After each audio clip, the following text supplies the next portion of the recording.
क्या पंचायत चल रही है रे? इरिगेशन, सिंचाई।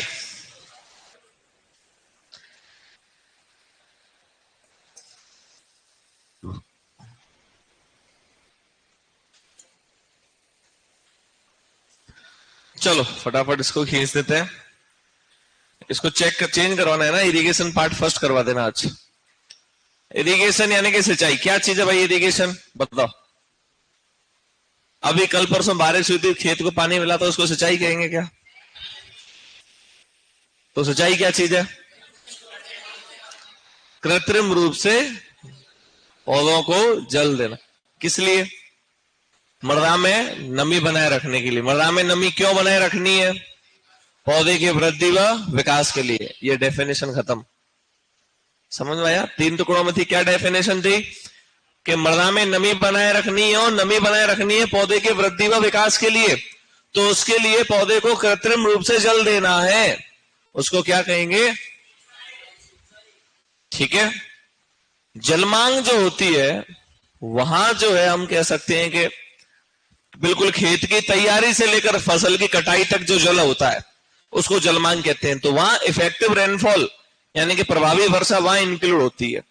लेकिन सिंचाई में अगर अपन बात करें क्या चीज है, तो सिंचाई यानी कि पौधे को वृद्धि एवं विकास के लिए कृत्रिम रूप से जल देना, ताकि मृदा में क्या बनी रहे? नमी बनी रहे। क्या कहलाएगा? सिंचाई कहलाएगा। अब पॉइंट आता है कि सिंचाई क्यों करनी चाहिए, क्या उद्देश्य है। तो जो डेफिनेशन थी वहीं कहीं ना कहीं एक उद्देश्य अपने सामने निकल के आ रहा था, वृद्धि व विकास। तो वृद्धि व विकास के लिए जल ऐसा क्या करता है? क्या उद्देश्य होते हैं बताओ? तापमान नियंत्रण। तापमान नियंत्रण होता है क्या पानी से? कैसे?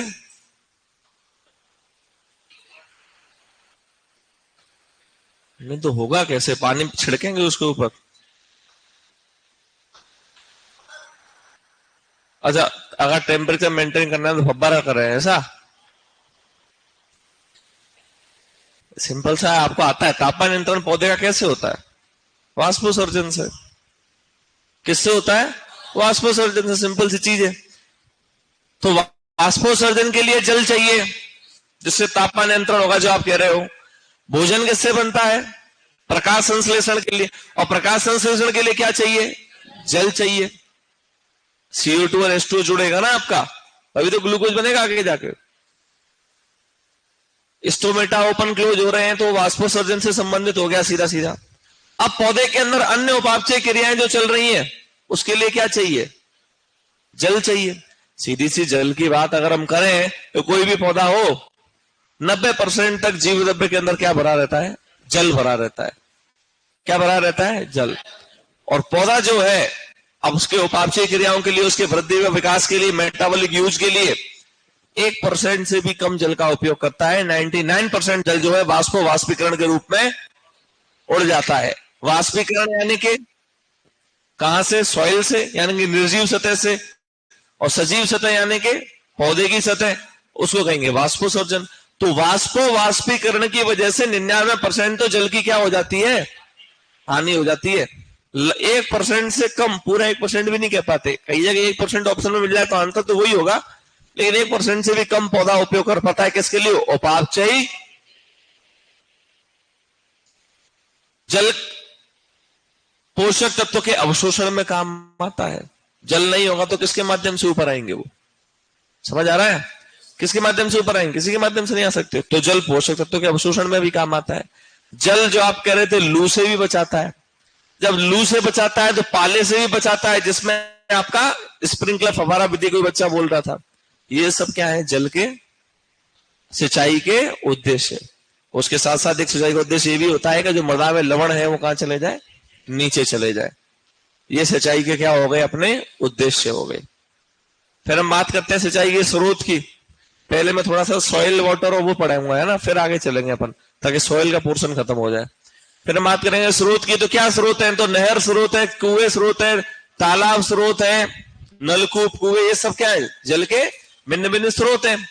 जिसमें बात करें कि लगभग 550 तो मेन कैनाल और 240 फीडर, मतलब इतनी बड़ी कैनाल जो है 650 किलोमीटर के आसपास अपने इंदिरा गांधी कैनाल है। पर नहरों से सिंचाई अपने भारत में सर्वाधिक हो रही है। इसका मतलब कितना किलोमीटर? 550 तो मेन, 450 मेन है, सॉरी मेन कैनाल, और फिर फीडर है 250, तो 650 करीब कुछ है। इतनी बड़ी कैनाल, वर्ल्ड में सबसे बड़ी, नाम है इस कैनाल का, है ना, इंदिरा गांधी कैनाल। कहां से कहां चलती है ये? हरके बैराज से उधर से चालू, ठीक है, और अपने उत्तरी पश्चिमी राजस्थान के अंदर सिंचाई का प्रमुख है। उसके अलावा राजस्थान के अंदर और कौन से सिंचाई के साधन है? तो ये तो पूरे भारत के बता दिए कि नहर प्रमुख है। उसके अलावा कुएं एवं नलकूप, राजस्थान में कहीं ना कहीं अपनी प्राथमिकता रखते हैं। ट्यूबवेल, किसकी बात हो रही है? ट्यूबवेल की बात हो रही है। और तालाब यानी कि पॉन्ड, ये सभी सिंचाई के स्रोत आते हैं। फिर हम पढ़ेंगे इसके अंदर जाके, जो हम सिंचाई करेंगे मिट्टी के अंदर, मिट्टी में जो नमी जाएगी, तो जो जल होगा वो मृदा में कहां होगा, मृदा में किस नेतांक पे स्थिर होगा, किस दाब पे उपस्थित होगा, क्या वो पौधे को मिलेगा या नहीं मिलेगा। इसका मतलब जल के भिन्न भिन्न प्रकार भी होंगे, होंगे कि नहीं होंगे? तो मृदा जल के हम पढ़ेंगे प्रकार। क्या पढ़ेंगे? मृदा जल के प्रकार। तो मृदा जल के प्रकार जैसे कि 2 प्रकार के, आपके भौतिक रूप से और जैविक रूप से। फिर आगे जाके हम पढ़ेंगे जलमांग क्या होती है। फिर हम आगे जाके पढ़ेंगे सिंचाई जल का निर्धारण कैसे करते हैं। फिर हम पढ़ेंगे इरिगेशन शेड्यूलिंग, सिंचाई कब करें और क्यों करें, कैसे करें, कितनी करें। इरिगेशन शेड्यूलिंग अपना मेन टॉपिक आएगा। और फिर आएगा अपना सिंचाई की विधियां। इस प्रकार से अपना सिंचाई टॉपिक कंप्लीट। ठीक है, ये आउटलाइन थी पूरे चैप्टर की। अब शुरुआत करते हैं एक एक टॉपिक से। सबसे पहले बात करते हैं परिभाषा की। अब एक एक को इंडिविजुअली समझ लेते हैं। कुछ बोल रहे थे? बोल बोल। एनिडेशन क्या होता है? एक आपका एनिडेशन, एक होता है एल्डोपैथी। एल्डोपैथी में तो हानिकारक प्रभाव पड़ता है, एनिडेशन में हानिकारक नहीं, पॉजिटिव होता है, सकारात्मक प्रभाव पड़ता है। ऐसा हो सकता है कि दूसरे की वृद्धि को बढ़ावा दे दे। और कोई क्वेश्चन है? एमएससी कर रहा है ना, इसलिए सुपरवाइजर की तैयारी कर रहा है। चलो परिभाषा लिखो। अब इतना पढ़ा जाऊंगा अपच हो जाएगी यहाँ बैठे बैठे, इसलिए उतना ही पढ़ा रहेंगे ना चुना। लिखो भैया,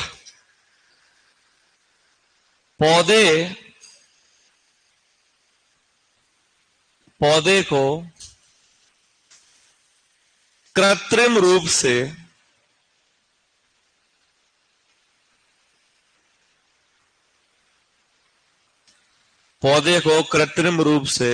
मृदा में नमी बनाए रखने हेतु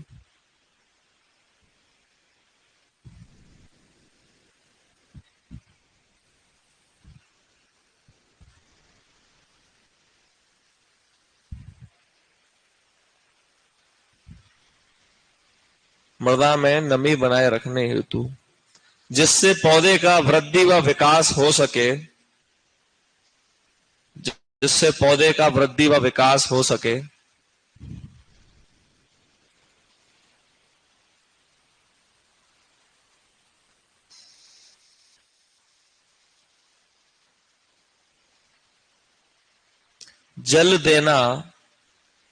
जल या पानी देना कृत्रिम रूप से था। फिर बीच में अपन ने पॉइंट डाला कि क्यों दे रहे हैं, और लास्ट में अपन ने लिखा जल देना क्या कहलाता है? सिंचाई कहलाता है। क्या कहलाता है? सिंचाई कहलाता है। पौधे को कृत्रिम रूप से मृदा में नमी बनाए रखने हेतु, जिससे पौधे का वृद्धि एवं विकास हो सके, जल देना क्या कहलाता है? सिंचाई कहलाता है। एक परिभाषा ने क्या किया कि पूरा टॉपिक कहीं ना कहीं पूरा कवर कर दिया, उद्देश्य भी इसी के अंदर आ गए। भवानी सर ने दुमकनासी मृदा में 15 से 16 सप्ताह 4 माह लिखाया था, आपने 1 माह जो लिखाया वो सही है, जो 12th की किताब में वो है। मेरा 12th की किताब से है मैटर पूरा।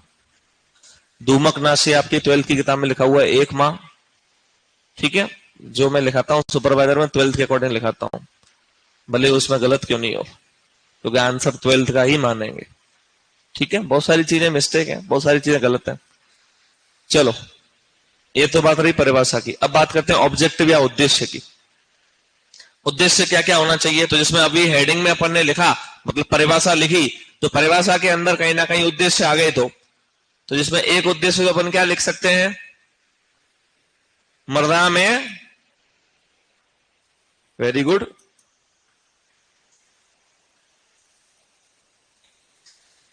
नमी बनाए रखना।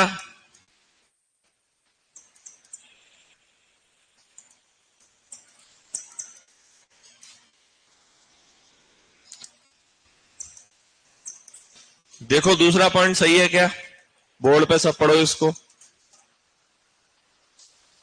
लवणों के निक्षालन हेतु लिखो, लीचिंग है ना।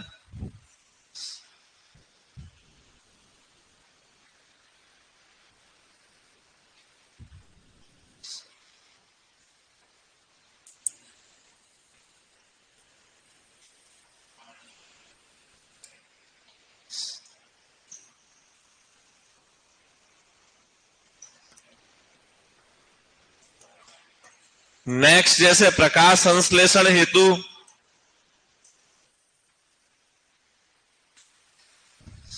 लिखो लिखो बेटा, कोई बात नहीं। प्रकाश संश्लेषण हेतु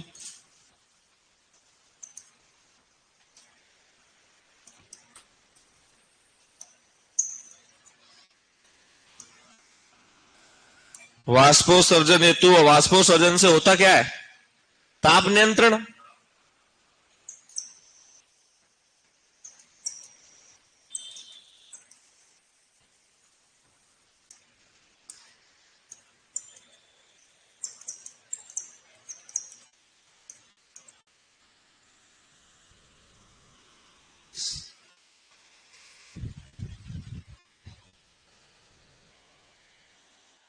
पाले से बचाने हेतु,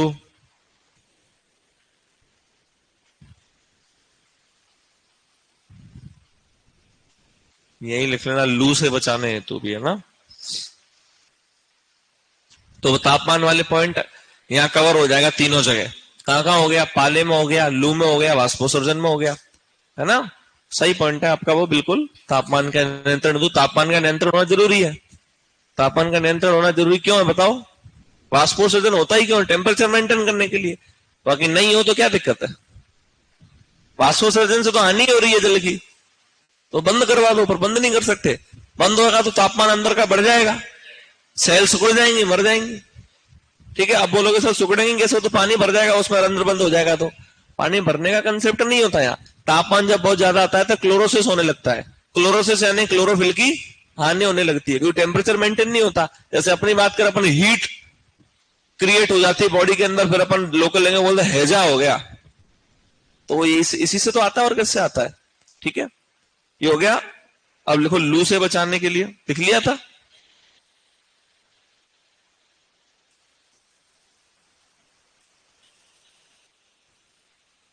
और बताओ कौन सा लिखे, पोषक तत्व के अवशोषण के लिए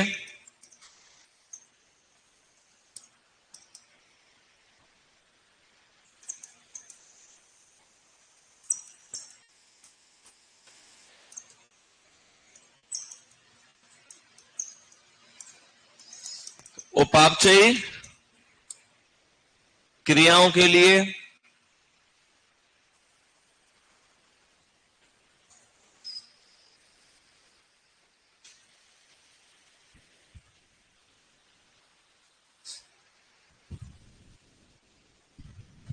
धन।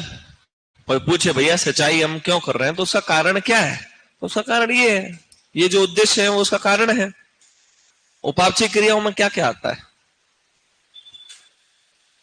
क्या प्रकाश संश्लेषण खुद उपापचयी क्रिया नहीं है, उपापचयी क्रिया है। उपापचयी क्रिया होती क्या है, मेटाबॉलिक एक्टिविटी, यानी कि अभी अपन खड़े हैं तो अपन खड़ा होने का कारण यही है कि अपने अंदर मेटाबॉलिक एक्टिविटी चल रही है, उपापचयी क्रिया चल रही है। कोई जैसे सांस वाला काम हृदय का, हृदय वाला काम कर रहा है, लीवर लीवर वाला काम कर रहा है, तो ये अपनी अंदर की मेटाबॉलिक एक्टिविटी है। ऐसे ही पौधे के अंदर चलती है। एक नोट डाल के लिख दो, पौधे के जीवित द्रव्य में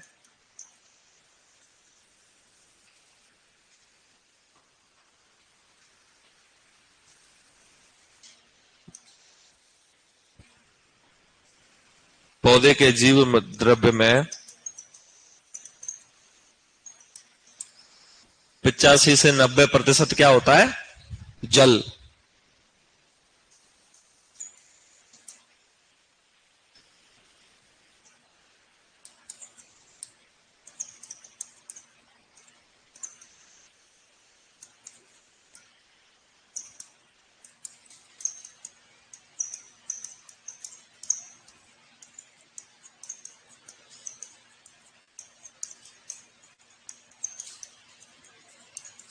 फिर एक और नोट डाल के लिखोगे एरो लगा के कि पौधा कितना उपयोग कर पा रहा है? 1% से भी कम, है ना?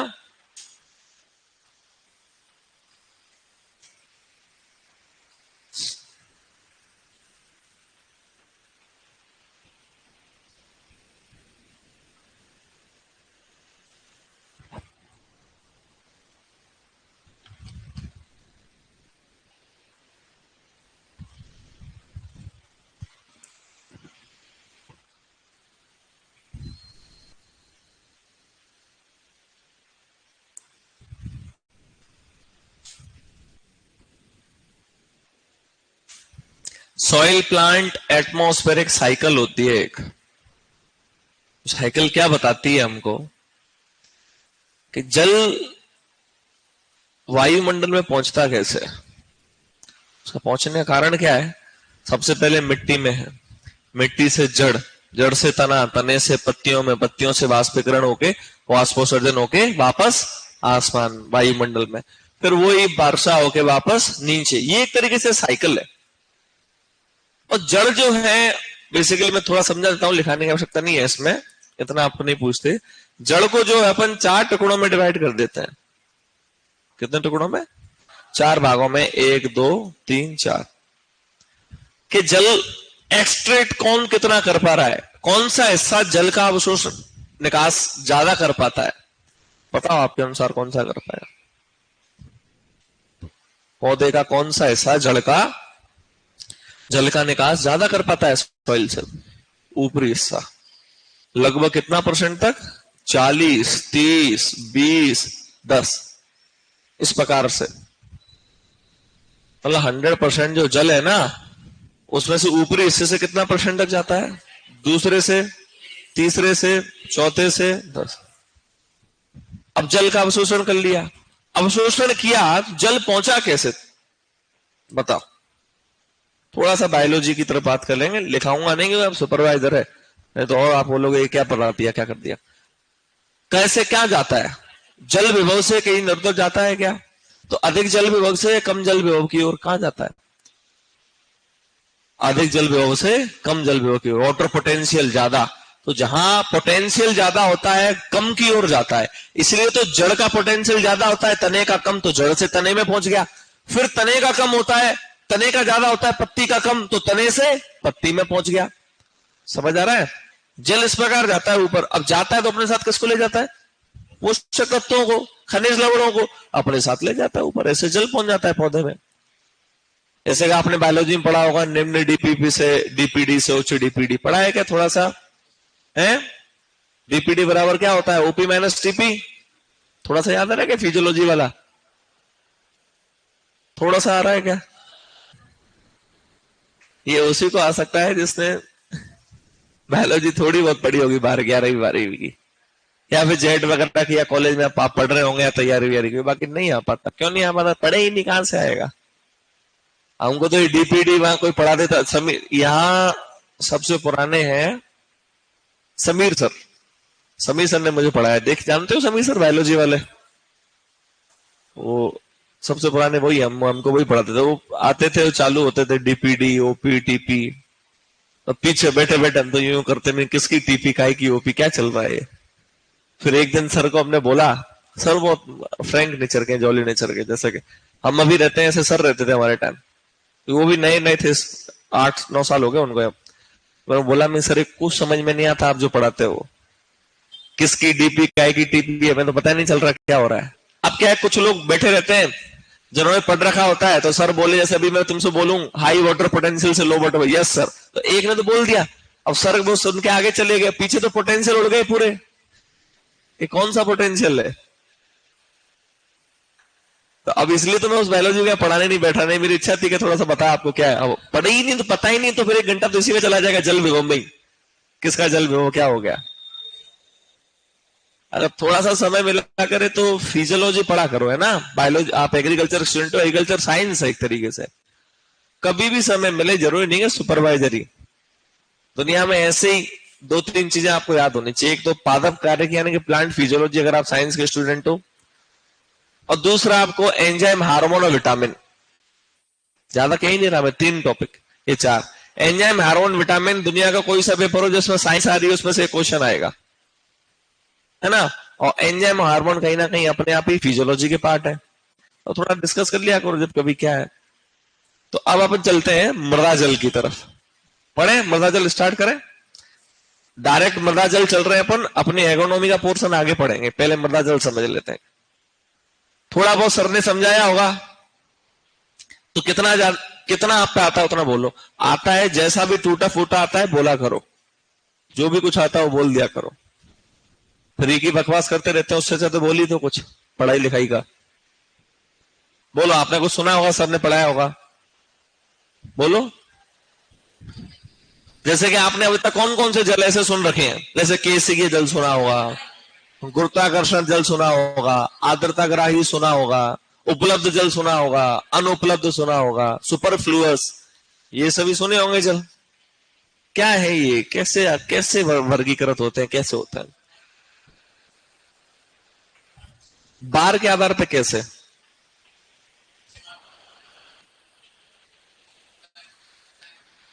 नहीं तो ये बार के आधार पे कैसे, भाई तो बताओ।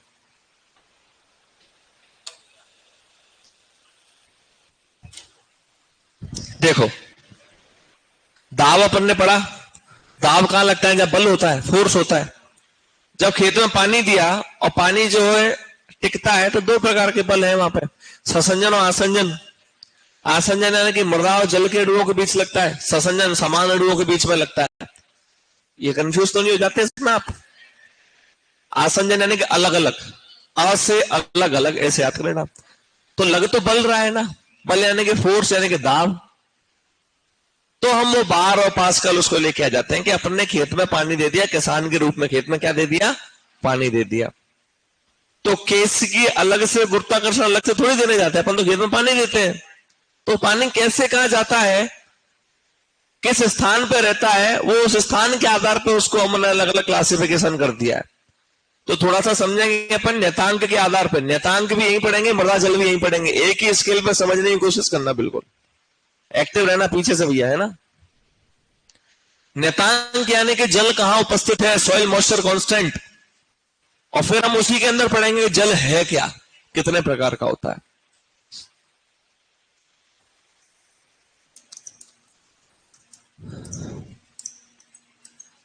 माइनस जब अपन लगाते हैं, जब पोटेंशियल बोलते हैं, अभी टेंशन बोल देता तो ये पॉजिटिव होता, ठीक है। क्या होता, पॉजिटिव प्लस। क्या चीज होती है कि जल जब मिट्टी के अंदर जाता है, तो एक बार अपन ने जैसे खेत में पूरा अच्छी तरीके से पानी भर, जैसे अभी बारिश आई थी उस दिन, पानी भर गया, तो अभी पानी थोड़ी भरा हुआ है, कहां गया वो, कुछ तो चला गया नीचे, कुछ क्या हो गया, उड़ गया। तो उसका मतलब नीचे गया। तो जैसे 3 दिन तक बारिश नहीं थी, अंकुरण नहीं हुआ, अभी परसों बारिश आई, आज सुबह देखने गए तो अंकुरण हो गया। इसका मतलब नमी पहुंच गई। नमी किस तक पहुंच गई, बीज तक पहुंच गई। इसका मतलब मिट्टी में नमी आ गई, मिट्टी में नमी की उपलब्धता हो गई। तो वो जल जो पौधे को मिल गया। और अभी आप बोल रहे हो कि जो पूरा खेत भरा हुआ था, वो पूरा पानी जो है वो बीज ने उपयोग कर लिया क्या, या पूरा मिट्टी ने ले लिया क्या, नहीं ले लिया। कहां चला जाता है, नीचे चला जाता है, चला जाता है ना नीचे। कुछ क्या हो जाता है, उड़ जाता है। तो उसको हम अलग अलग नेतांक पे देखते हैं, -1/3, -15, -31, -60। जैसे कि अब समझते रहना, है ना। हम जब मृदा जल पढ़ेंगे 2 प्रकार के, एक पढ़ेंगे भौतिक आधार पर और दूसरा हम पढ़ेंगे जैविक आधार पर या उपलब्धता के आधार पर। भौतिक आधार पर हम कौन कौन से पढ़ेंगे, जिसके अंदर आता है आपका गुरुत्वाकर्षण जल, कौन सा जल। फिर हम पढ़ेंगे केशिकीय जल, कौन सा जल। और फिर हम पढ़ेंगे आर्द्रताग्राही जल, कौन सा जल। उपलब्धता के आधार पे हम जैविक या उपलब्धता के आधार पे हम पढ़ेंगे सुपरफ्लुअस, कौन सा पढ़ेंगे, फिर हम पढ़ेंगे उपलब्ध जल, कौन सा जल, और फिर हम पढ़ेंगे कौन सा जल, अनुपलब्ध जल। बेटा ये और जल और ये जल एक ही है, पर अपने जैविक या उपलब्धता के आधार पर नाम उनका दे दिया है ना। अभी समझेंगे कैसे। खेत में आज पानी दिया, 16 तारीख है, 3 दिन में वो जल जो है, अगर 3 दिन तक वापस बारिश वगैरह नहीं आती है या आपने सिंचाई कर दी, तो 2 से 3 दिन लेता है जल इधर से उधर गति करने में। या तो चला जाएगा नीचे, कुछ कहां चला जाएगा, उड़ जाएगा। कितने दिन लेता है? 2 से 3 दिन। तो जब सिंचाई करते हैं और 2 से 3 दिन के अंदर जल जो है वो छोटे रंध्रावकाशों में, कौन से रंध्रावकाशों में, और बड़े रंध्रावकाशों में क्या रहती है, वायु क्या रहती है, उस चीज को हम कह देते हैं फील्ड कैपेसिटी, क्षेत्र क्षमता। अभी तक जल नहीं बताया मैंने, अभी तक नितांक बता रहा हूं। क्या बता रहा हूं? ताकि आगे आएंगे, ताकि यही समझ लो, एक स्केल पे, इसी पे समझ जाओगे पूरा टॉपिक। कि जब खेत में पानी देते हैं तो 2 से 3 दिन में जो ज्यादा जल होता है आवश्यकता से ज्यादा, वो तो गुरुत्वाकर्षण बल के कारण कहां चला जाता है, नीचे। उस जल को क्या कहते हैं, क्या कहेंगे? क्या वो पौधे को मिलेगा? नहीं मिलेगा। ये 1/3 बार से ज्यादा पे उपस्थित होता है, 1/3 बार से ज्यादा। ठीक है। अब तो ये जो जल की बात हुई, एक नियतांक भी हम पढ़ रहे हैं साथ ही साथ टॉपिक। वो टॉपिक क्या है कि आपने खेत में पानी दिया, 2 से 3 दिन बाद ऐसी स्थिति आई कि छोटे रंध्रावकाशों में तो जल भर गया और बड़े में क्या आ गई, वायु आ गई। ये स्थिति तो बढ़िया है, क्योंकि पौधे को जल कहां से मिलता है, छोटे रंध्रावकाशों से। तो इसका मतलब ये स्थिति तो बढ़िया है। जो ज्यादा जल था वो तो कहां चला गया, नीचे चला गया। अब ये स्थिति बढ़िया है पौधे के वृद्धि व विकास के लिए। इसलिए ये पौधे को जल उपलब्ध कराने की कौन सी सीमा है, ऊपरी सीमा है। कौन सी सीमा है, ऊपरी सीमा। क्योंकि अब पानी दिया है, 2 से 3 दिन में खेत में पानी है। अब आप जाओ कम से कम 10 से 12 दिन बाद, कितने दिन बाद, क्या 10 से 12 दिन बाद बच्चों आपको उतना पानी मिलेगा जितना अभी है खेत में? और कहां चला गया, उड़ गया, कहां चला गया। तो इसका मतलब वो 10 से 15 दिन बाद जो स्थिति आ रही है, वो स्थिति यहां पर आएगी आसपास। तो वहां जो दाब जो है वो कौन सा आएगा, -15 आएगा। यहां पर जो स्थिति आती है उसको क्या बोलते हैं, परमानेंट विल्टिंग पॉइंट। क्या बोलते हैं, स्थायी मिलानी बिंदु। क्या कहते हैं? ये पौधे को जल उपलब्ध कराने की कौन सी सीमा होती है, निचली सीमा। मतलब जल यहां तक होता तो है, यहां से जहां जल अधिक उपस्थित है, अब धीरे धीरे 1 दिन हुआ, 2 दिन हुआ, 3 दिन हुआ, 4 दिन हुआ, जल उड़ने लगा, कम होने लगा, वाष्पीकरण होने लगा। तो जल की मात्रा कम होगी, बढ़ेगी, कम होगी। तो स्थिति आ जाएगी मिलानी बिंदु की स्थिति। कौन सी बिंदु स्थिति, मिलानी बिंदु की। यानी कि जल की उपलब्धता कम होगी। तो 100% उपलब्ध कहां होगा। 12th का क्वेश्चन है, मोस्ट इंपोर्टेंट ऑब्जेक्टिव इरिगेशन का सबसे पहला ऑब्जेक्टिव है 3रे चैप्टर का, कि जल 100% पौधे को कहां उपलब्ध होता है। यानी कि अभी खेत के अंदर जो बारिश वर्षा आई थी अपने, तो अभी खेत में जल उपलब्ध है बढ़िया तरीके से, पौधा ग्रहण कर पा रहा है, नहीं कर पा रहा है, कर पा रहा है। लेकिन आगे आने वाले 10 से 15 दिन में बारिश नहीं हुई तो जल कम होगा, बढ़ेगा, कहां जाएगा, वाष्पीकरण होगी। तो ये वाली स्थिति आएगी कि नहीं आएगी, आएगी कि नहीं आएगी। तो ये स्थिति आती, पौधा मर थोड़ी जाएगा, मर जाएगा क्या, नहीं मरेगा। अपन क्या कर देते हैं, पानी दे देते हैं, क्या दे देते हैं, तो वापस पौधा क्या हो जाता है, हरा भरा। क्या हो जाता है, इस चीज को अपन क्या कहते हैं, PWP। क्या कहते हैं, समझ में आ गया, क्लियर हुआ। फिर आता है आपका हाइग्रोस्कोपिक पॉइंट, आर्द्रताग्राही गुणांक। कौन सा गुणांक, कि जल यहां तक स्थिति में आए अपन, कम हो गया, अब बिल्कुल कम होता जाएगा। जल है अभी भी, जल अभी भी है, लेकिन बिल्कुल कम होता गया। इतना होता गया कि यहां तक आते आते इतना बचा कि खाली मिट्टी से चिपका हुआ है। खाली मिट्टी से क्या हुआ है, चिपका हुआ है। ये मिट्टी का कण है, इसके चारों तरफ वाष्प के रूप में चिपका है। किस रूप में चिपका है, तो जब वाष्प के रूप में चिपका है तो पौधा ग्रहण कर पाएगा क्या, नहीं कर पाएगा। लेकिन जल तो है ना, तो इसलिए -1/3 से -31 बार के मध्य उपस्थित जल को क्या कहते हैं? क्या कहते हैं?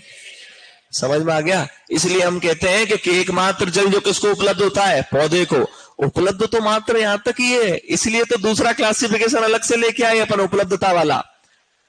लेकिन जल यहां तक तो है, इसलिए उसको क्या कह देते हैं? केशिकीय जल। और उपलब्ध जल कहां से कहां होता है? यहां से यहां। समझ आया? थोड़ा सा बैठ रहा है दिमाग में? अब -31 बार पे आए, यहां तो मिट्टी के कण से चिपका हुआ है जल वाष्प के रूप में, पौधा तो ग्रहण कर ही नहीं पा रहा। कौन कर पाता है? सूक्ष्म जीव कर पाते हैं थोड़ा बहुत। कौन कर पाते हैं? अब बेटा आगे वाली स्थिति आ गई, पानी बिल्कुल ही देना बंद हो गए, गर्मी आ गई, वर्षा भी नहीं हो रही, तो धीरे धीरे कौन सी वाली स्थिति आ जाएगी? -60 बार वाली। ये होता है UWP। क्या होता है? Ultimate wilting point. क्या होता है? कि ये स्थिति आ गई तो आप भले पौधे में पानी देते रहना, जूस पिला देना, लेकिन वो पिक्चर उसकी बन गई। समझ में आया? फील्डिंग सेट हो गई उसकी। Plant will ultimately die at this point, that is known as ultimate wilting point. कि यहां पौधा पूर्ण रूप से नष्ट हो जाएगा, आप कितना ही पानी दो। क्यों? क्योंकि एक समय पर जब अपन को पता है कि पानी की आवश्यकता बहुत ज्यादा है, तब तो जल मिल गया तो ठीक है, लेकिन जब बिल्कुल ही अब हालत खराब हो गई, अब क्या सांस बिल्कुल अटक गई, 2-4 सांसें बच रही, तब पानी डालने आओ तो बचेंगे थोड़ी। समझ आ रहा है? यही पौधे के साथ होता है। किसके साथ होता है? अब एक एक जल को समझने की कोशिश करते हैं। सबसे पहला कौन सा जल? गुरुत्वाकर्षण जल। गुरुत्वाकर्षण जल -1/3 बार से अधिक बार पर उपस्थित होता है, और यह गुरुत्वाकर्षण बल के कारण कहां चला जाता है? सर नीचे क्यों जा रहा है? वो तो छोटे रंध्रावकाशों में है, तो वो तो जितना था उतना हो गया, अब जो ज्यादा है वो कहां जाएगा? नीचे। कौन से रंध्रावकाशों से होकर? बड़े रंध्रावकाशों से होकर। उसमें बड़े रंध्रावकाश भी तो है ना, सॉइल के अंदर बड़े रंध्रावकाश होते नहीं होते? तो बड़े रंध्रावकाशों से होकर वो कहां चला जाता है? नीचे चला जाता है। जब नीचे चला गया बिल्कुल, तो क्या पौधे को उपलब्ध होगा? तो गुरुत्वाकर्षण जल के बारे में क्या क्या क्वेश्चन बनते हैं, ध्यान से सुनो। सबसे पहला, कौन से बार पर उपस्थित? क्या पौधे को उपलब्ध होता है? कहां चला जाता है? नीचे। किस कारण? गुरुत्वाकर्षण बल के कारण। समझ में आ गया? एक जल क्लियर। दूसरा, जो -1/3 से -31 बार के मध्य जो जल उपस्थित होता है, उसको कौन सा जल? एकमात्र जल जो पौधे के वृद्धि व विकास के लिए आवश्यक होता है या पौधे को उपलब्ध होता है। क्योंकि जल तो होता है यहां तक, तो अपन बोल रहे हैं उपलब्ध होता है। अब कितना उपलब्ध होता है वो तो बाद की बात है। तो केशिकीय जल के बारे में क्या बोलोगे? बताओ क्या क्या क्वेश्चन बनते हैं? बोलो, कहां से कहां तक उपस्थित होता है? -1/3 से। किसको उपलब्ध होता है? किसके लिए? वृद्धि एवं विकास के लिए। समझ में आ गया? आगे चलूं? 2 जल हो गए। तीसरा जल आता है, कौन सा जल? आर्द्रताग्राही जल।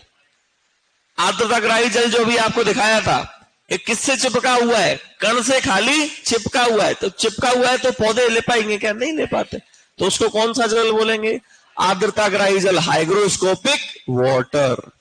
इंग्लिश में क्या कहते हैं? Hygroscopic water. तो भौतिक वर्गीकरण जल का समझ में आ गया क्या? कौन कौन सा है वापस बताओ?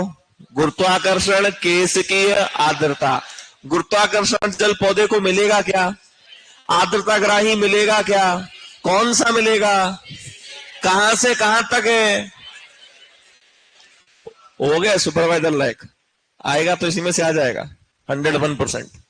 क्लियर? अब ये तो था भौतिक वर्गीकरण। क्या था? जो अपन ने देख लिया, अपन को पता चल गया कितने बार पर क्या उपस्थित है, उस आधार पर हमने क्लासिफिकेशन कर दिया। अब बात करते हैं अपन जैविक क्लासिफिकेशन की, जैविक वर्गीकरण की, यानी कि उपलब्धता के आधार की। कि हकीकत क्या है? उपलब्ध है तो कितना है? आपने तो बोल दिया कि -1/3 से -31 तक केशिकीय जल पौधे को मिल रहा है। आपने इसलिए बोल दिया क्योंकि जल आपको दिख रहा था। वहां दिख रहा था कि नहीं दिख रहा था? अब दिखने से क्या मतलब? पौधे को कितना मिल रहा है वो आपको बताना पड़ेगा। और पौधे को जितना मिल रहा है, जितना उपलब्ध हो रहा है, उस जल को अपन क्या बोल देते हैं? क्या बोल देते हैं? ठीक है, अब आगे चलते हैं अपन। जैविक वर्गीकरण में सबसे पहला कौन सा है? सुपरफ्लूअस। कौन सा है? ये बहुत रेयर सुनने को मिलता होगा आप लोगों को, ठीक है। तो सुपरफ्लूअस एक तरीके से गुरुत्वाकर्षण जल ही है। कौन सा जल है? जो कहां चला गया? नीचे। खत्म पिक्चर इसकी, समझ में आ गया। गुरुत्वाकर्षण जल ही अपने आप में कौन सा जल है? सुपरफ्लूअस। अब 1/3 से आगे बढ़ दूं तो मैंने अभी बोला था, ये समझो ये स्थिति है, ये फील्ड कैपेसिटी है, ये पीडब्ल्यूपी है, ये यहां पर जल इतना उपस्थित है, यानी कि 100% उपस्थित है। कितना उपस्थित है? अब धीरे धीरे वाष्पीकरण होता हुआ जल क्या हो गया? कम हो गया। क्या हो गया? तो पौधे को उपलब्ध केवल कहां तक होता है? यहां से यहां तक। यानी मैं कह सकता हूं फील्ड कैपेसिटी से पीडब्ल्यूपी। अगर मैं बार में बोलूं तो -1/3 से -1/3 से माइनस कौन सा जल? कौन सा जल? या मैं कह सकता हूं क्षेत्र क्षमता से पीडब्ल्यूपी, या मैं कह सकता हूं इंग्लिश में एफसी से पीडब्ल्यूपी। जेट का क्वेश्चन 1 साल पहले का कि फील्ड कैपेसिटी इस तरीके से लिखाया था, देखना। फील्ड कैपेसिटी और पीडब्ल्यूपी के मध्य उपस्थित जल को कौन सा जल कहते हैं? मतलब बाहर लिख के नहीं आया था, -1/3 से -15 नहीं लिखा था। तो वो तो आपको पता होना चाहिए क्षेत्र क्षमता होती कहां पर है? कहां होती है? पीडब्ल्यूपी कहां होता है? बीच का जल कौन सा होता है? क्लियर? अब इस 15 बार के बाद जो भी जल है वो कौन सा जल है? कौन सा जल है? मैं कह देता हूं -15 के बाद जो भी जल है वो कैसा है? अनुपलब्ध। ज्यादा या कम? -15 बार से ज्यादा या कम? जो चीज माइनस में बढ़ती जाती है, कम होती जाती है, ज्यादा होती जाती है।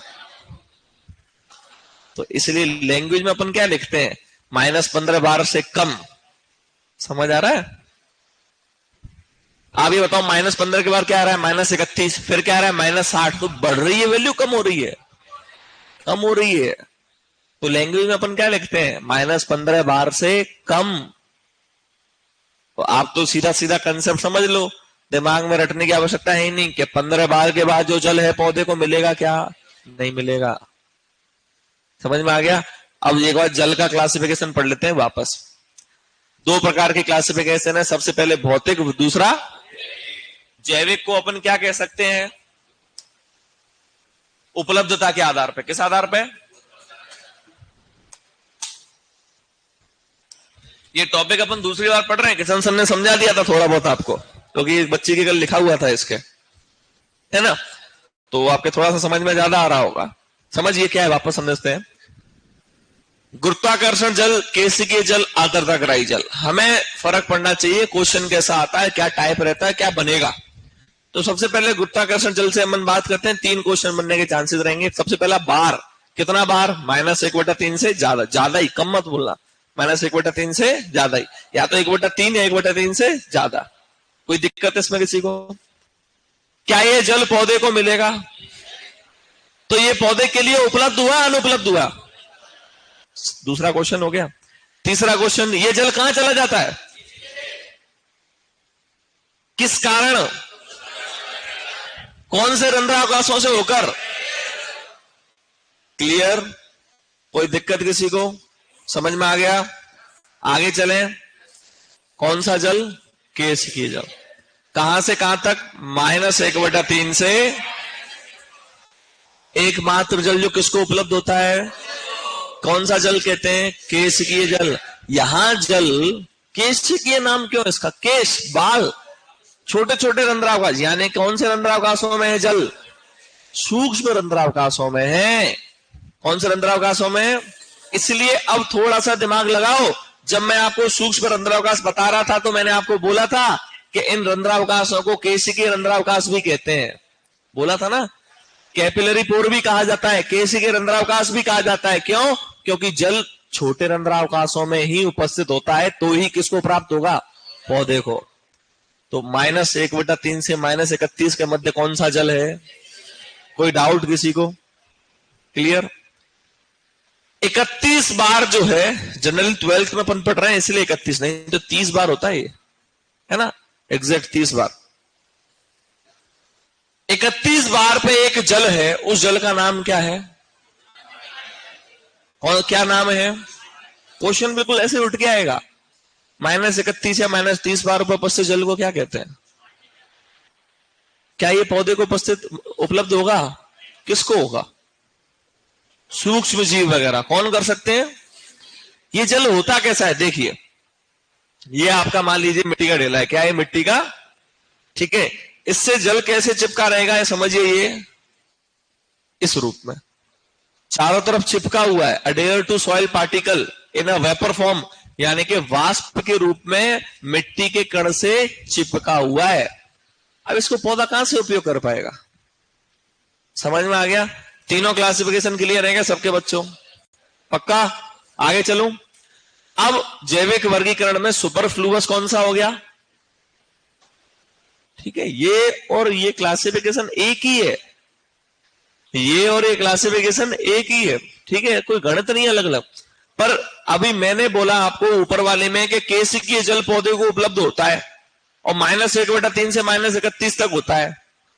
और मैं तो कह रहा हूं कि 31 पे तो वो जल है जो रंध्राव का मिट्टी के कण के चारों तरफ चिपका हुआ है।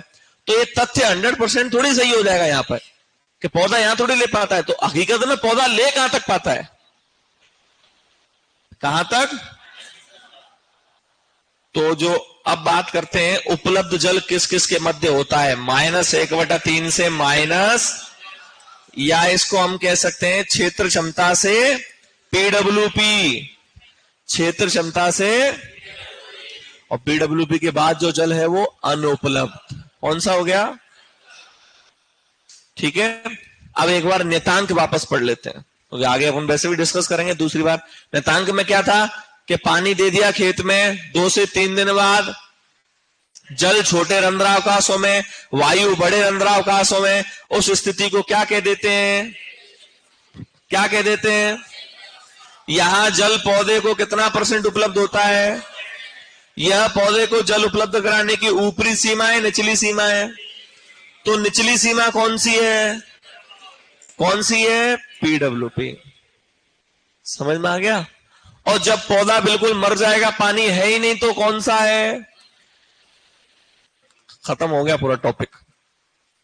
समझ में आ गया?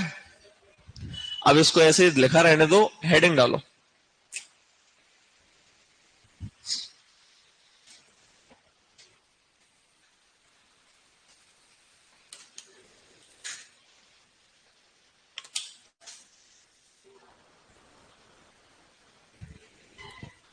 मेरे से पूछ लेना उधर भी अगर किसी की डाउट हो रहा था अभी भी, है ना?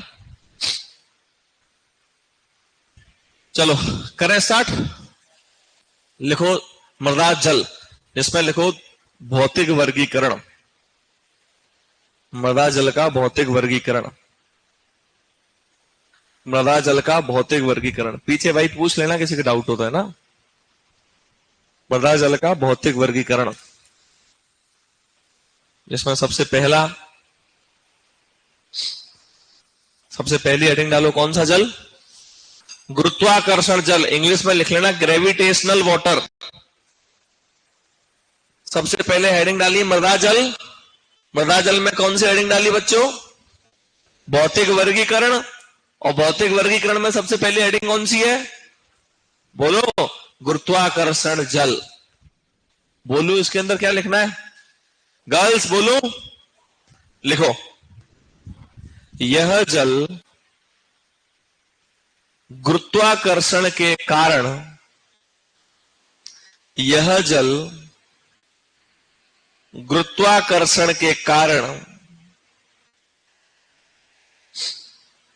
जड़ क्षेत्र से नीचे चला जाता है।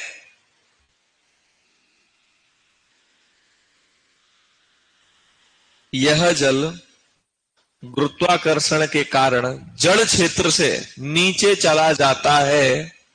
इस बल फोर्स, यह जल गुरुत्वाकर्षण बल के कारण जड़ क्षेत्र क्यों बोला मैंने बताओ? It goes beyond the root zone. ये जड़ क्षेत्र के नीचे चला जाता है, इसलिए पौधा जड़ उपयोग नहीं कर पाती। अगर नीचे चला गया और नीचे जड़ है तो वो तो करेगी, लेकिन जड़ क्षेत्र से भी नीचे है। इसलिए क्या पौधे को उपलब्ध होता है? नहीं। लिखो, इसलिए यह पौधे को उपलब्ध नहीं होता है।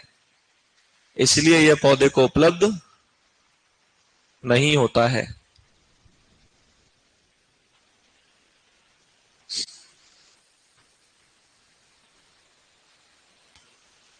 पूरा लिख लेते हैं, गैप नहीं देंगे आज, है ना? गैप नहीं देंगे, नहीं समझ में नहीं बैठेगा फिर ये। जल्दी छोड़ देंगे 10 मिनट। लिखो एरो लगा के, यह -1/3 बार से, यह -1/3 बार से अधिक पर उपस्थित होता है। कोई पूछे कितने बार से उपस्थित उपस्थित होता है, तो -1/3 बार से अधिक पर उपस्थित होता है। यह जल -1/3 बार से अधिक पर उपस्थित होता है। -1/3 से अधिक। एक और लाइन लिख लो, एरो लगाओ, लिखो। अच्छा ये बताओ, जो गुरुत्वाकर्षण बल जो है वो जल्दी, गुरुत्वाकर्षण बल के कारण जल नीचे जल्दी जा रहा है, तो कौन सी सॉइल में जल्दी जाएगा? रेतीली, दोमट, काली? रेतीली। क्यों? Very good. ये होता है कंसेप्ट। क्योंकि उसमें कौन से रंध्रावकाश है? बड़े। और अभी मैंने बोला गुरुत्वाकर्षण जल कौन से रंध्रावकाश होकर नीचे जाता है? बड़े रंध्र। लिखो, गुरुत्वाकर्षण जल, गुरुत्वाकर्षण जल सर्वप्रथम, या सर्वाधिक लिखना, गुरुत्वाकर्षण जल सर्वाधिक, गुरुत्वाकर्षण जल का लिखो यार, एक का और ठोक दो बीच में। गुरुत्वाकर्षण जल का सर्वाधिक नुकसान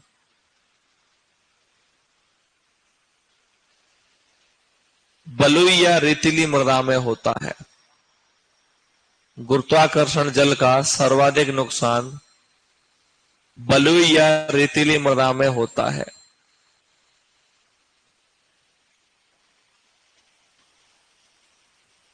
डन।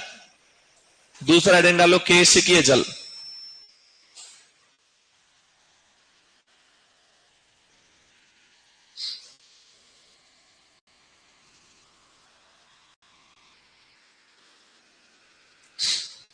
बोलूं, यह जल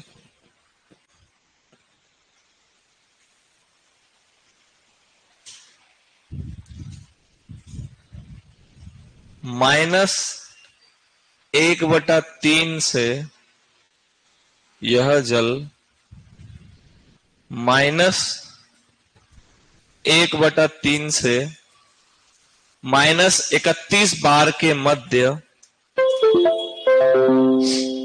-31 बार के मध्य, फोटो होना चाहिए इसका, उपस्थित होता है। कितने से कितने बीच में उपस्थित होता है? -1/3 से -31। अब एरो लगा के लिखो,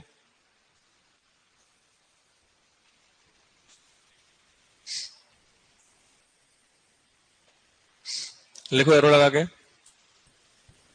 यह एकमात्र जल है जो पौधे को, यह एकमात्र जल है जो पौधे को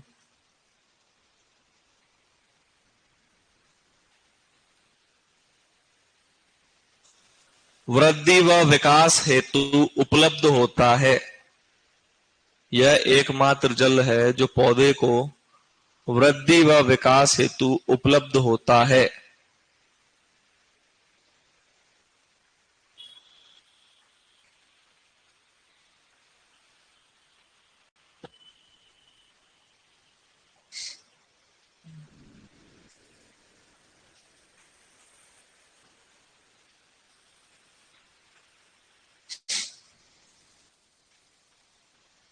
देखो,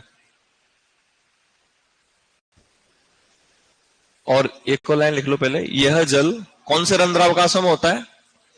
सूक्ष्म। लिखो, यह जल सूक्ष्म रंध्रावकाशों में उपस्थित होता है या छोटे रंध्रावकाशों में उपस्थित होता है। यह जल छोटे रंध्रावकाशों में उपस्थित होता है। स्टार डाल देना, इसको आएगा तो यह आएगा, पूरे चांसेस है ना। एक बार बोर्ड पे देखो बच्चों क्या हो रहा है। ग्रेविटेशनल वाटर की इंग्लिश में लिखा हुआ है, ये जल जो है तीर लगाता हुआ आपको नीचे दिखाई दे रहा है, मतलब कहां चला गया? नीचे चला गया।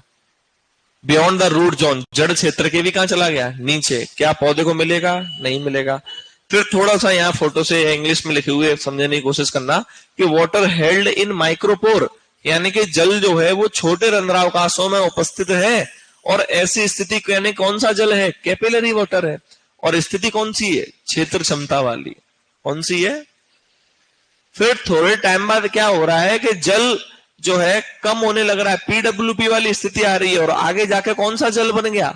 हाइग्रोस्कोपिक, यानी कि सिर्फ किससे चिपका हुआ है? कण से चिपका हुआ है। अब चिपका हुआ पौधा ले थोड़ी पाएगा? नहीं ले पाएगा। ये है आपका जल। वो सिंपल सा कंसेप्ट है भैया, टफ नहीं है। तीसरा लिखो अब, कौन सा जल हो गया भैया? आर्द्रताग्राही जल।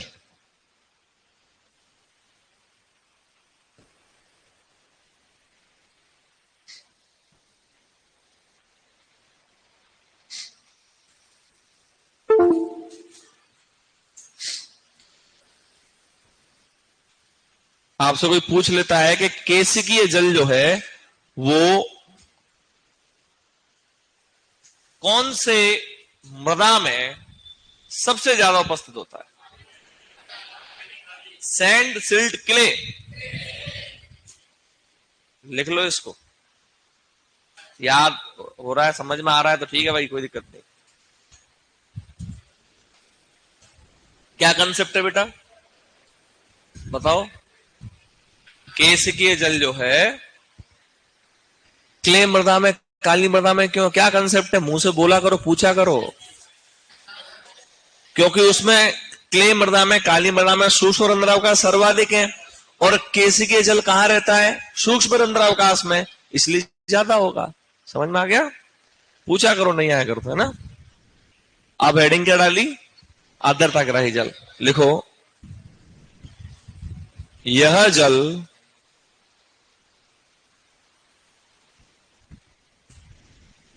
वाष्प के रूप में, यह जल वाष्प के रूप में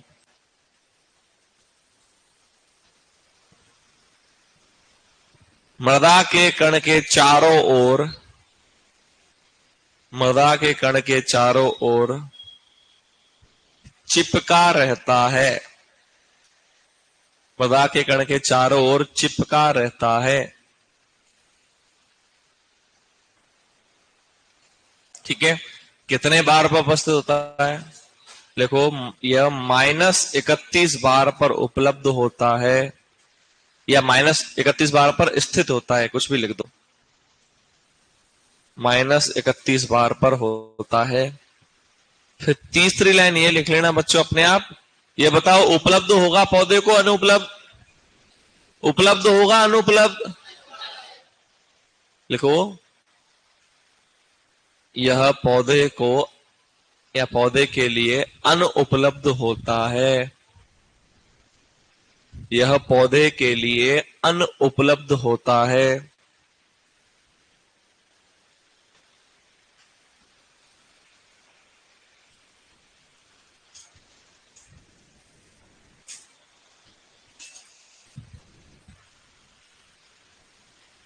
डन?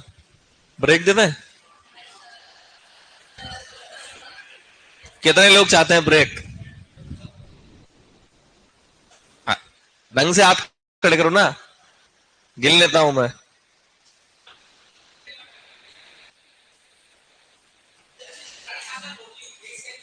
जल्दी छोड़ देंगे। अभी क्लास में ब्रेक ले लो, 2 मिनट पढ़ लो आप आसान से।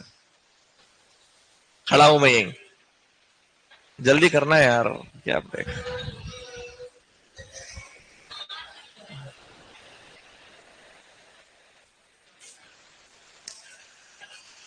जाफराबादी जाफराबादी के बदावरी है?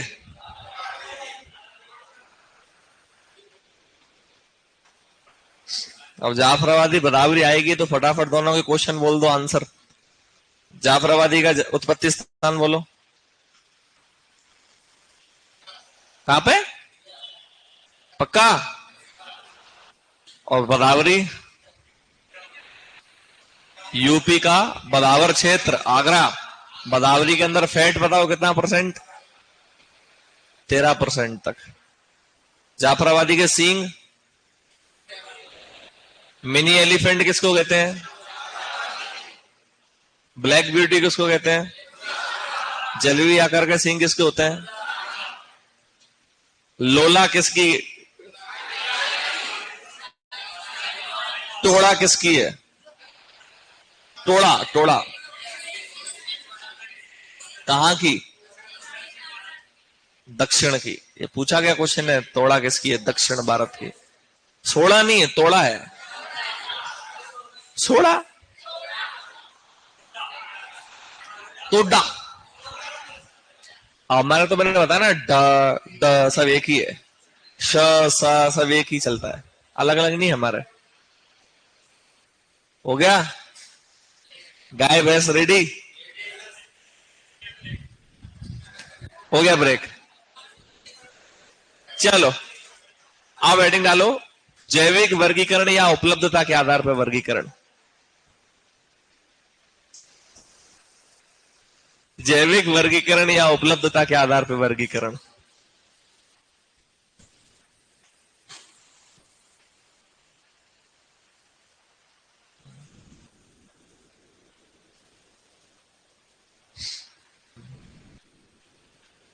लिखो,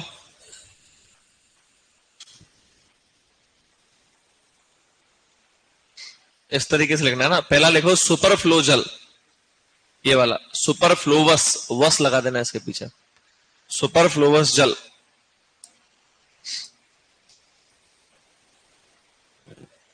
सुपरफ्लोवस जल।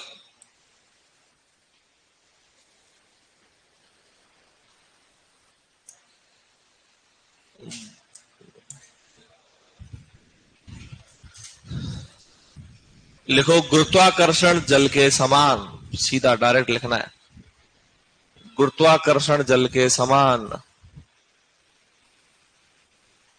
गुरुत्वाकर्षण जल के समान। डन। अब दूसरा लिखो उपलब्ध जल, उपलब्ध जल।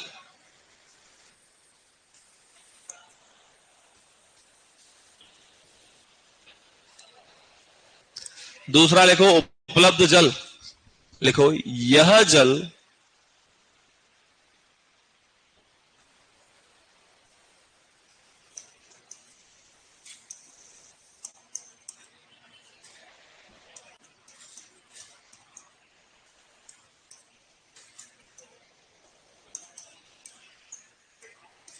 -1/3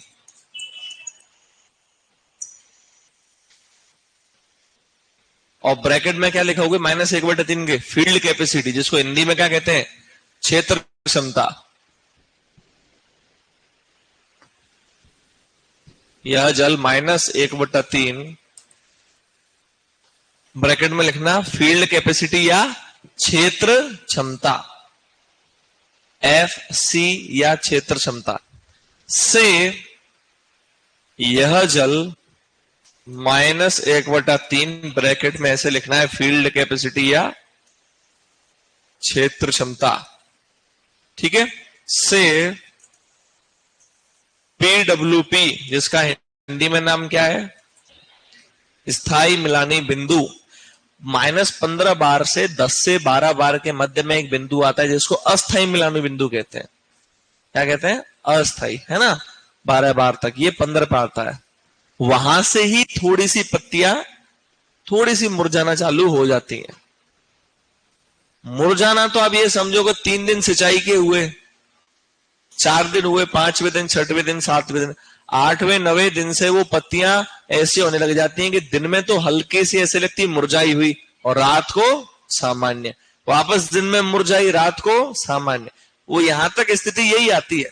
अगर अपन ने पीडब्ल्यूपी भी क्रॉस करा दिया तो वो फिर कंप्लीटली मुरझाना चालू हो जाएंगी रात को भी या अर्ली मॉर्निंग भी। जब मैं आपको वहां पढ़ाऊंगा इरिगेशन शेड्यूलिंग, सिंचाई कब करें, तो वहां हम ये बताएंगे कि पत्ती को देखकर भी हम सिंचाई कर सकते हैं।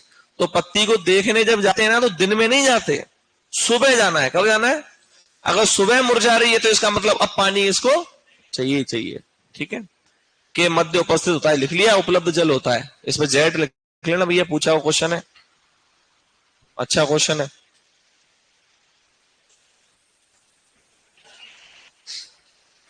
अब लिखो अनुपलब्ध जल -15 बार के बाद।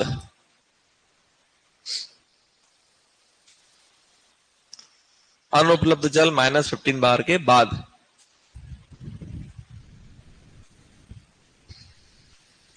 या -15 बार से कम।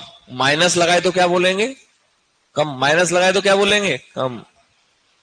ना, इस गणित को थोड़ा समझो कि माइनस में संख्या बढ़ती जाती है तो कम होती जाती है, बढ़ती जाती है, कम होती जाती है, उल्टा होता है। -78 बढ़ा है, -75 बढ़ा है। चलो डन हो गया भैया। ये था आपका मृदा जल। 1 मिनट पढ़ लो इसको, फिर अपन दूसरा टॉपिक चालू करेंगे, वही वाला मृदा नितांक वाला। पढ़ो बेटा पढ़ो, ताकि थोड़ा समझ में बैठे। और पूछ लो कोई डाउट हो तो। अभी पढ़ने का बोला है तो पढ़ने ही बैठना पीछे।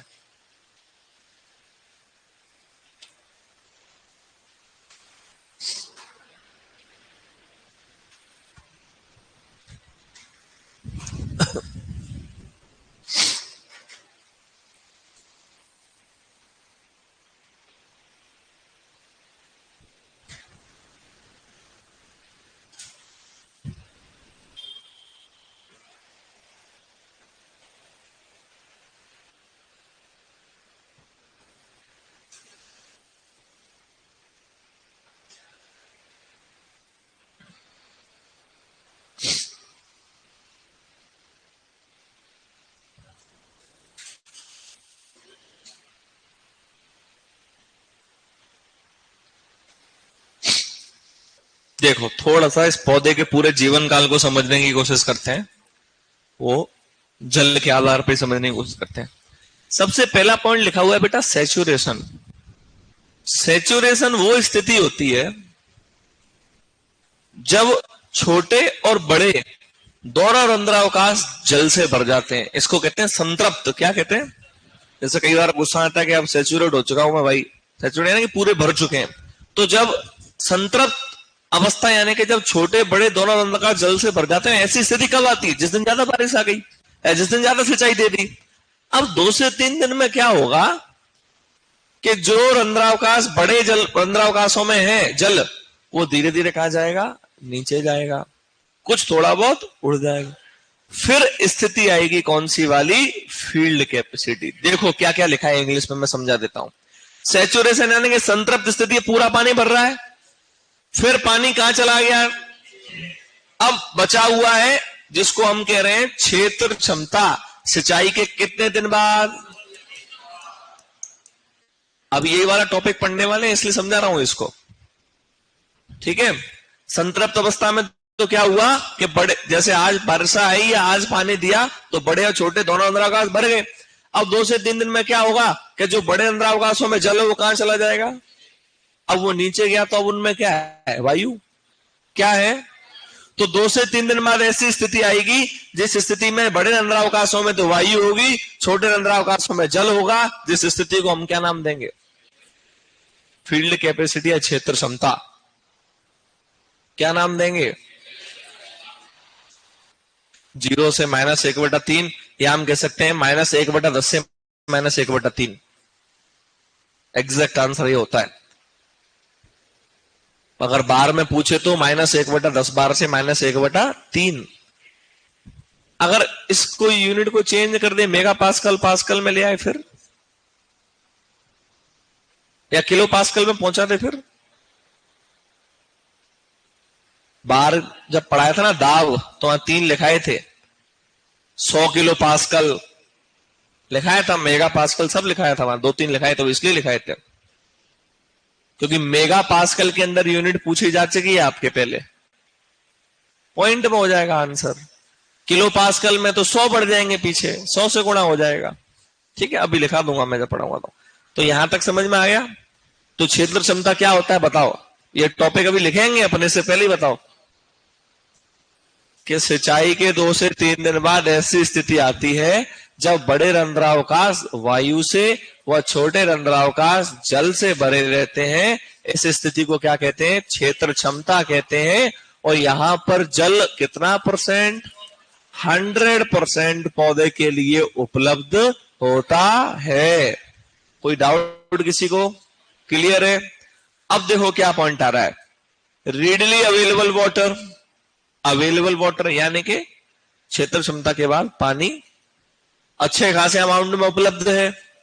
फिर उपलब्ध है, फिर एक पॉइंट आया है विल्टिंग पॉइंट। अभी तक परमानेंट नहीं आया है, अभी आया है विल्टिंग पॉइंट, मुरझान बिंदु। कौन सा बिंदु? कि यहां से थोड़ा सा पानी कम होना चालू हुआ और थोड़ा सा पत्ती में कहीं ना कहीं मुरझानापन चालू हुआ। यहीं से पता चल जाता है अपन को। अब थोड़ा सा आगे चलेंगे, जो ही पानी ज्यादा कम होने लगेगा तो स्थिति आएगी कौन सी? PWP। कितने बार पाएगी? कितने बार पाएगी? समझ में आ गया? क्वेश्चन डाउट, क्वेश्चन बनता है एक कि -15 बार जो है परमानेंट विल्टिंग पॉइंट वाला, वो पौधा जल उपलब्ध कराएगा पौधे को जल। तो ये ऊपरी सीमा है, निचली सीमा है? निचली। ऊपरी कौन सी थी? ऊपरी कौन सी थी? क्षेत्र क्षमता। और ये कौन सी सीमा है? निचली। कोई डाउट इसमें? इस चीज को समझने के लिए हम एक सूचक पौधा उपयोग में लेते हैं। कौन सा? कि पूरे खेत में आप 2-4 सूरजमुखी के पौधे लगा दो, उन सूरजमुखी के पौधों में सबसे पहले मुरझानापन आएगा। तो इसका मतलब वो उनमें आ गया है, तो अब इसका मतलब दूसरों में आने वाला है। फटाफट क्या कर दो। समझ में आ गया? इसकी जल्दी करवाओ थोड़ी सी। डन? PWP क्लियर हो गया? कोई दिक्कत इसमें? PWP के बाद यहां लिखा हुआ है, यहां पौधा पूरा मुरझा, बिल्कुल मर गया यहां पे, है ना? ये स्थिति कौन से बार पे आती है? इसको क्या कहते हैं? UWP। क्या कहते हैं? Ultimate wilting point. क्या कहते हैं? क्या कहते हैं? यहां वापस पुनः सिंचाई करने पर पौधा हरा भरा होगा क्या? क्या हो जाएगा? समझ में आ गया क्या? इतना सिंपल टॉपिक है यार, ये तो रटने वाले भी नहीं है। खरपतवार फरपतवार और रटने वाले भंगार टॉपिक है। बहुत बढ़िया सिस्टमेटिक कंसेप्चुअल है, समझने की कोशिश किया करो। चलो हेडिंग डालो, सॉइल मॉइस्चर कांस्टेंट, मृदा नमी न्यतांक। इस फोटो को देखते ही समझोगे, तुम फोटो को सामने ही रखते हैं अपन। मृदा नमी न्यतांक, सॉइल मॉइस्चर कांस्टेंट।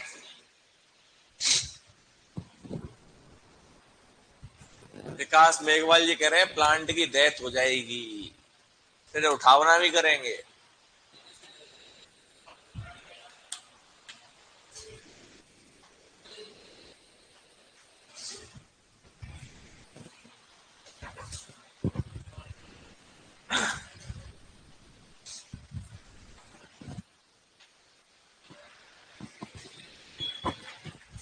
चलो लिखो, सबसे पहले हेडिंग डालो क्षेत्र क्षमता, फील्ड कैपेसिटी।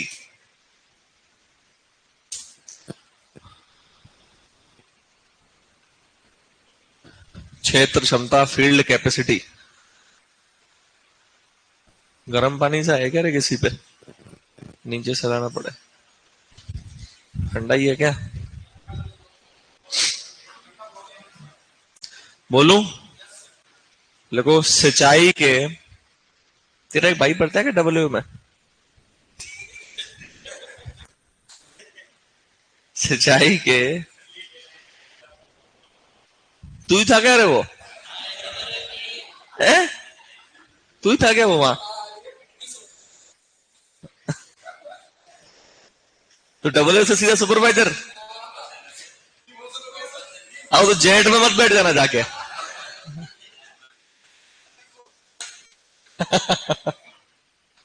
लिखो, सिंचाई के 2 से 3 दिन बाद, सिंचाई के 2 से 3 दिन बाद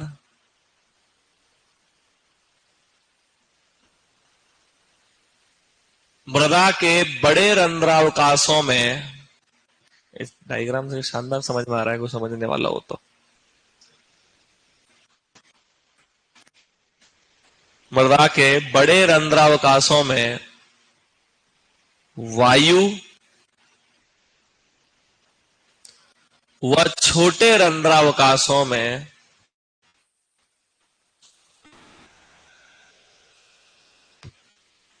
छोटे रंध्रावकाशों में जल उपस्थित होता है।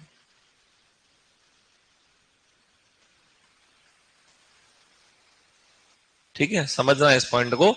अभी फुल स्टॉप मत लगाना है ना। छोटे रंध्रावकाशों में जल उपस्थित होता है जो कि गुरुत्वाकर्षण बल के गुरुत्वाकर्षण बल के विरुद्ध उपस्थित होता है। गुरुत्वाकर्षण बल के विरुद्ध उपस्थित होता है।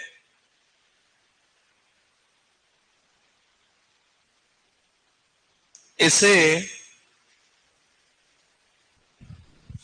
क्षेत्र क्षमता कहते हैं। इसे क्षेत्र क्षमता कहते हैं। क्या समझे बताओ इस पॉइंट से?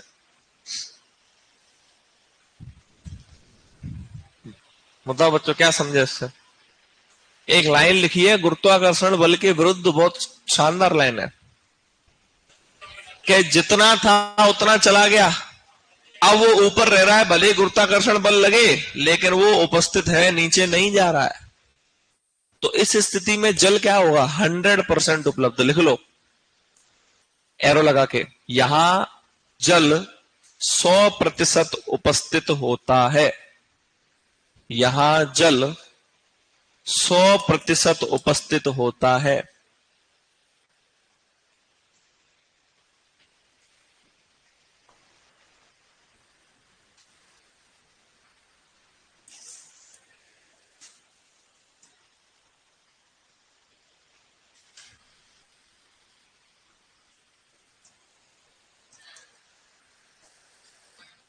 देखो, अब ये क्षेत्र क्षमता कहां से कहां तक के बीच में उपलब्ध होती है, ध्यान देना। अभी मैंने बोला -1/10 से -1/3 बार में, किसमें? अब इसको क्या ऐसे लिख सकता हूं क्या? मैं लिख सकता हूं 0.1 से 0.3, कोई दिक्कत इसमें? ये तो बार में लिखी है, किसमें लिखी है? अब मैं मेगा पास्कल में चेंज कर रहा हूं। किसमें? मेगा पास्कल में। एक और किससे भाग दे दो, किससे भाग दे दो? 0.01 से 0.03। अब किलो पास्कल में चेंज कर रहा हूं, किससे गुणा कर दूं? 100 से। तो 0.1 का गुणा करने कितना आएगा? 100 आएगा, लेकिन पॉइंट लग जाएगा तो 10 से 30। तो अगर आपसे कोई बच्चे पूछ ले क्षेत्र क्षमता कहां से कहां तक उपस्थित है, और ऑप्शन में आपको बार दे ही नहीं, पीजी के एग्जाम में नहीं दिया था, 2021 का पेपर दिया ही नहीं, मेगा पास्कल किलो पास्कल ये सब दे दिए, पता ही नहीं चला क्या हो गया। क्योंकि हम तो जेड से इस टाइम से बार बार रखते हैं कि इतना बार इतना बार, पर वहां दे दिया था मेगा पास्कल। आज भी आप पेपर दे सकते हो 2021 का। तो 0.1 से 0.3 तो वही सामान्य बार हो गया। अगर मेगा पास्कल होगा तो 0.01 से 0.03, किलो पास्कल होगा तो 10 से 30 किलो पास्कल। ये सारी चीजें एक है, अलग अलग है? एक ही है। लिखो, क्षेत्र क्षमता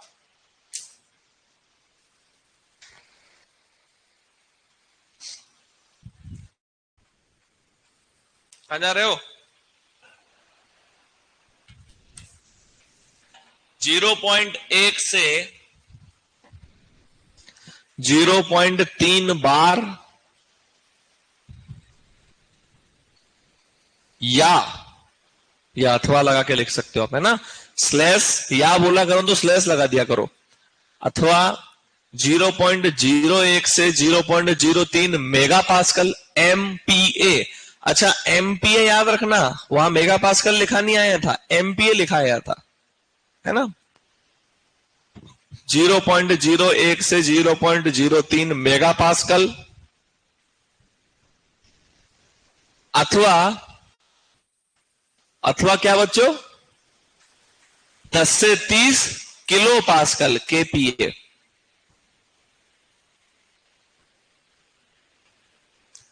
अथवा 10 से 30 किलो पास्कल।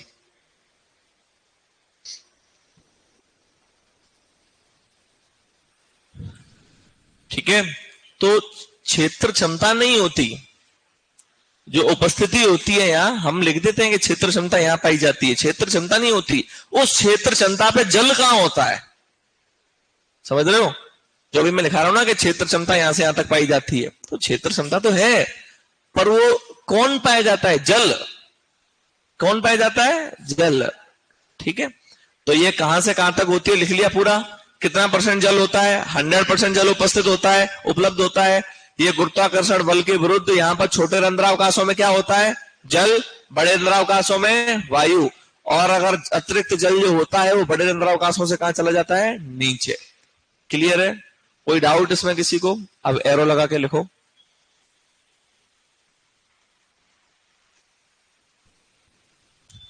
पौधे को जल उपलब्ध कराने की कौन सी सीमा है?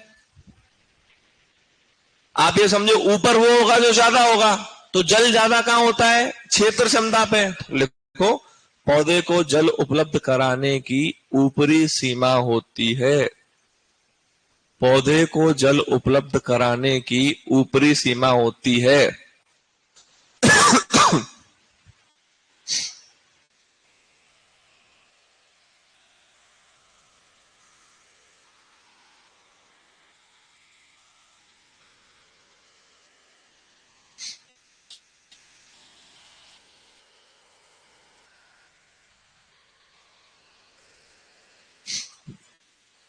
डन बच्चों, एक बार देख लो क्या है फील्ड कैपेसिटी। जो क्वेश्चन बन सकते थे वो अपने सामने। सिंचाई के कितने दिन बाद आती है? अगर 2 से 3 नहीं दूंगा ऑप्शन में, फिर क्या दूंगा? 48 से 72 घंटे। लिख लो आप इसको। 2 से 3 दिन को 48 से 72 घंटे कहते हैं, ये भी बताना पड़ सकता है।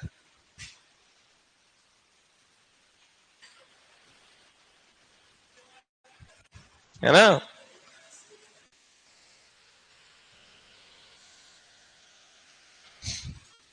अब लिख लो भैया हेडिंग PWP। हेडिंग लिखो PWP।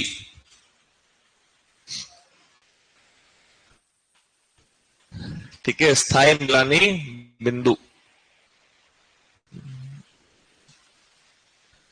अब एक बार बोर्ड पे देखेंगे, जिनके 100% समझ में नहीं आया वो सबके सब बोर्ड की तरफ देखो, फोटो की तरफ। क्या हुआ था कि वर्षा आई और या सिंचाई की तो पूरा पानी मिट्टी में भर गया, छोटे बड़े दोनों रंध्रावकाश जल से भर गए। अब धीरे धीरे क्या होगा, 2 से 3 दिन में जल इधर उधर एडजस्ट होगा। जैसे कि अब 10 रोटी खाने के बाद टेढ़े मेढ़े होते हैं, थोड़ा यूं थोड़ा यूं, तो इधर उधर जाता है, पूरा एडजस्ट जगह पकड़ेगा अपनी अपनी भी, तो यहां तक भरा रहता है, नहीं तो कई बार तो जगह लेता है ना। जगह लेने के बाद फिर बाद में और कहीं चला जाता है जहां जिसको जाना होता है वहां। अब ऐसे ही जल हर जगह भरा हुआ है। अब ये एडजस्ट होगा, तो एडजस्ट कहां होगा कि गुरुत्वाकर्षण बल के कारण दूसरे डब्बे गमले में देखो जल कहां चला गया? नीचे। कहां चला गया? अब जितना जल गुरुत्वाकर्षण बल की वजह से जाना था, बड़े रंध्रावकाशों में जल था, वहां टिकता नहीं है। कोई बड़े रंध्रावकाशों में जल रुक सकता है क्या? नहीं रुक सकता। कहां चला गया? नीचे। अब जितना बचना था गुरुत्वाकर्षण के बल के विरुद्ध बच गया, वो कौन से रंध्रावकाशों में बचा? छोटे रंध्रावकाशों में। और जल छोटे रंध्रावकाशों में पौधे को मिलता है क्या? मिलता है। इसका मतलब जल की उपलब्धता कितनी परसेंट होगी? 100%। तो तीसरा गमला कौन सा है? क्षेत्र क्षमता वाला है। कौन सा वाला है? समझ आ रहा है क्या? क्या तीसरे गमले में से आपको ऊपर तीर उड़ते हुए दिखाई दे रहे हैं क्या? तीसरे में देखो ढंग से दे रहे हैं क्या? नहीं दे रहे। अभी तो पूरा जल है। अब कुछ दिनों बाद क्या होगा? जल की कमी होने लगेगी। उड़ता हुआ जा रहा है ऊपर जल, वाष्पीकरण से और वाष्पोसर्जन से। समझ में आया? डन। चलो, परमानेंट मेल्टिंग पॉइंट पे पहुंच गए अपन। लिखो, इस स्थिति में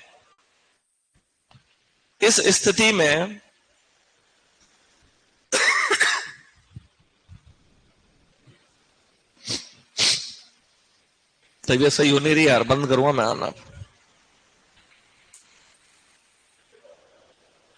देखो, इस स्थिति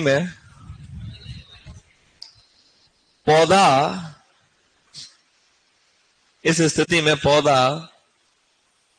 मुरझाना चालू हो जाता है।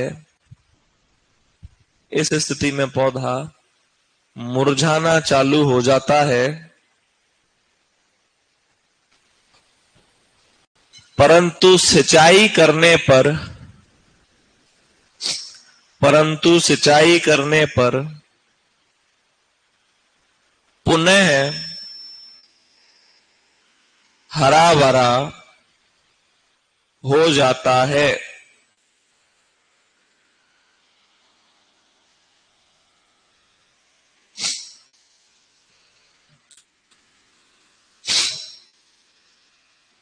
समझ में आ गया?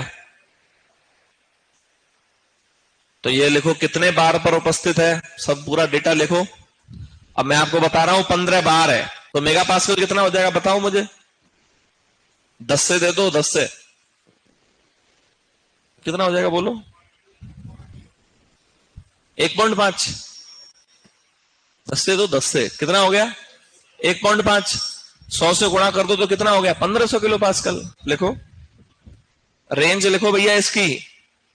बोर्ड पे देखो बेटा, जैसे बार लिखा हुआ है ना 0.1 से 0.3, ये कितने बार हो गया? ये लिखो, यह -15 बार, यह -15 बार, अथवा 1.5 mega pascal, MPa 1.5 mega pascal, या कितना?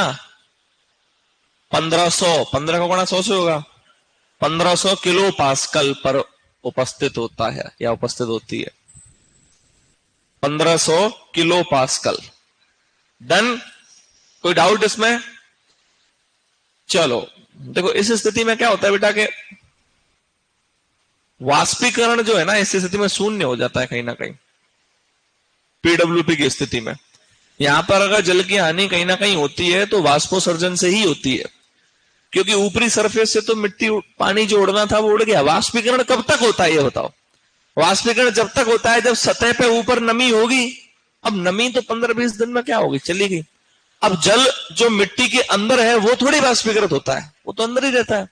तो अगर कोई पूछ ले आपसे कि यहाँ क्या यहाँ वाष्पीकरण होता है, यहाँ वाष्पीकरण नहीं होता, यहाँ क्या होता है? वाष्पोसर्जन। क्या होता है? वाष्पोसर्जन। ठीक है, यहाँ वाष्पीकरण शून्य होता है, लॉजिकली है वैसे। लिखो एरो लगा के, यह पौधे को जल उपलब्ध कराने की, यह पौधे को जल उपलब्ध कराने की कौन सी सीमा है बच्चों? कौन सी?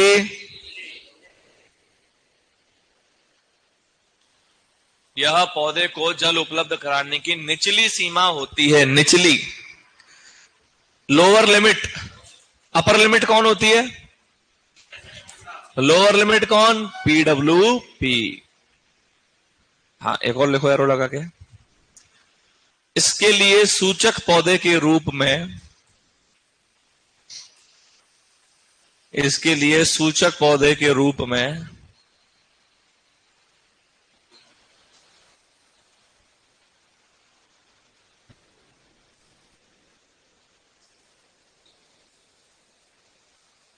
सूरजमुखी उपयोग में लेते हैं, सूचक पौधे के रूप में सूरजमुखी।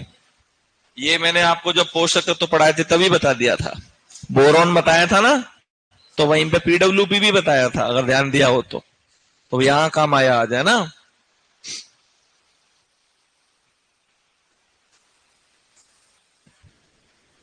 डन। अगर आपसे पूछ ले परमानेंट बिल्टिंग पॉइंट पे पौधा मर जाता है क्या? अधमरा भी नहीं कह सकते, मुरझा जाता है। ठीक है, अब लिखो UWP। UWP कल देंगे गैप, आज नहीं, आज पूरा लिखेंगे।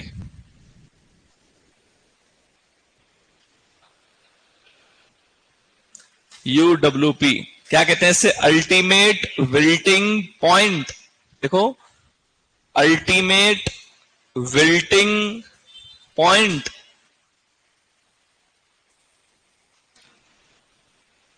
ये ना देखो, अल्टीमेट मिलानी बिंदु, ये दिख रहा है क्या?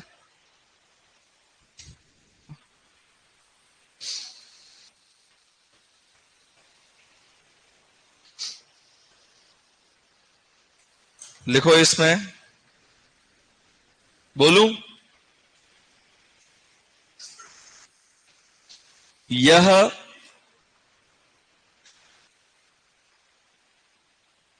या लिखो, ऐसे करो,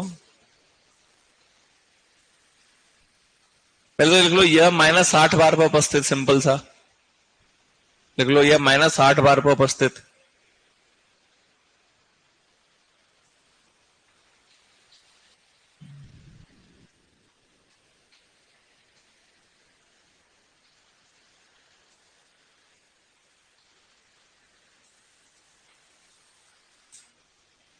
बोलूं अब नेक्स्ट? देखो, इस स्थिति में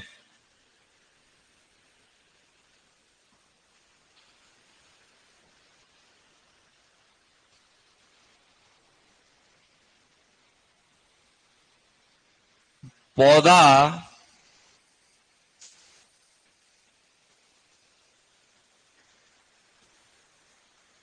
इस स्थिति में पौधा पूर्ण रूप से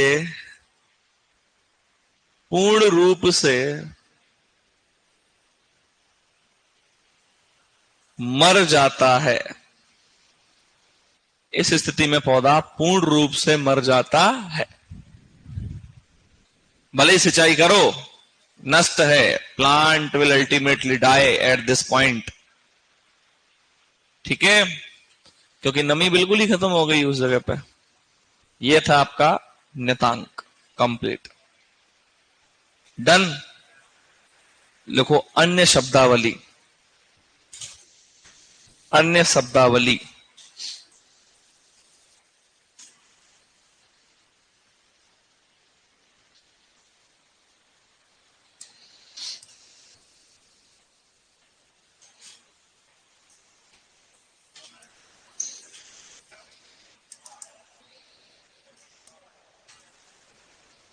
लिखो, जिसमें सबसे पहली बेटा बातें नहीं। संतृप्त मृदा, सैचुरेटेड सॉइल,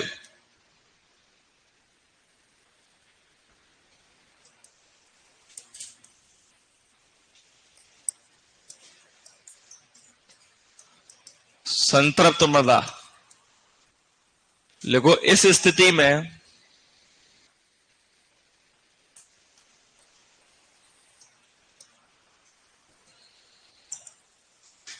छोटे प्लस बड़े दोनों प्रकार के रंध्रावकाश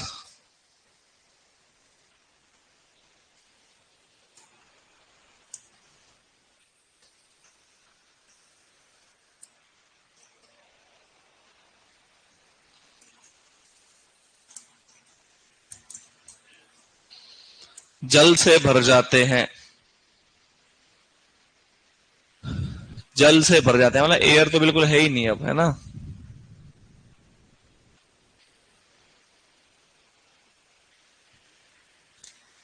पूर्ण रूप से पूरे।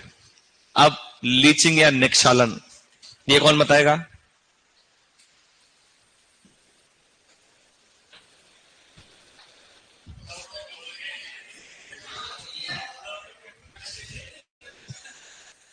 तो बोल निक्षालन क्या है? ऐसे कर देते हैं, वाइवा में कर देते हैं भैया। फजीते ऐसे तो होते हैं, और कैसे होते हैं? प्रैक्टिकल चल रहा था शायद, मैंने आपको तो नहीं बताई ये बात, पता नहीं। एंटोमोलॉजी का मेरा बैचमेट है, और अपने रॉयल से ही है ना, आप लोग जानते भी होंगे उसको, नाम नहीं बता रहा मैं उसका। मेरा तो अच्छा दोस्त है। यूजी थी, पीजी उसने बाहर से की, यूजी हमारे साथ ही की। तो वो ऐसे भरोसे ही रहता था खाली, और उसने यूजी में सारे काम किए, पर पढ़ाई में बहुत ज्यादा नहीं पढ़ता था, पर वो अपने पास होता था, एक भी बैक नहीं आने देता था। तो क्योंकि आगे मैं था और मेरे जस्ट पीछे नाम लड़की थी, वो दोनों में से देख दाख के कवर कर लेता अपना, जैसे भी करता बेचारा कर लेता कैसे भी। अब वाइवा में तो बोलना पड़ता है ना, वाइवा में मैं थोड़ी बोलूंगा जाके। तो वाइवा में पूछा कि एंटोमोलॉजी का वाइवा था, इंसेक्ट कलेक्ट किए थे, इंसेक्ट भी हमने रास्ते में ले लिए थे इधर उधर से, दो चार किसी, तो लड़कियों को ज्यादा शौक होता है, दो चार किसी के टापे ने डब्बे बना के ले गए रास्ते में ही, ऐसे ही इंसेक्ट कलेक्शन करना पड़ता है, हमारे तो सब स्ट्रिक्ट रहता है मामला। कहां से पकड़े इंसेक्ट विंसेक्ट, या दो दो से टाप लिए। तो पूछा उनसे कि भैया ये एंटीना कहां पाए जाते हैं? तो हेड, थोरेक्स, एब्डोमेन कहीं तो पाए जाते होंगे ना, कि एंटीना कहां पाए जाते हैं?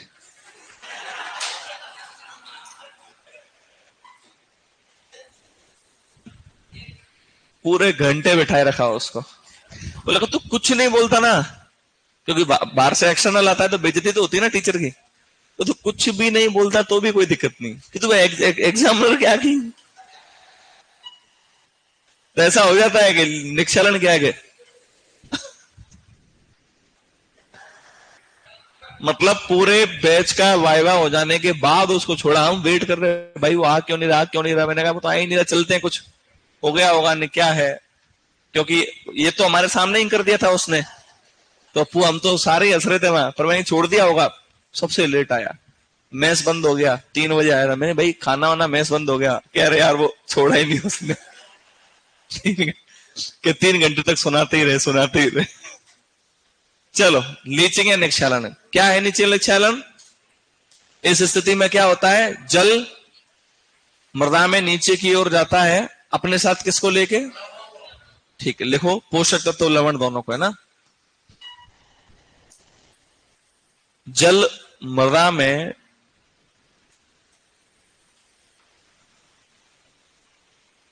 अपने साथ, जल मृदा में अपने साथ लवण व पोषक तत्वों को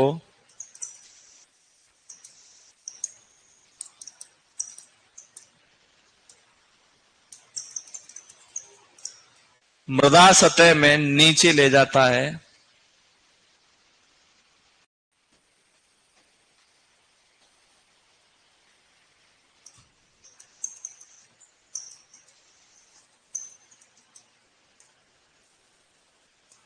इसे ही क्या कहते हैं, लीचिंग या निक्षालन। लीचिंग या निक्षालन।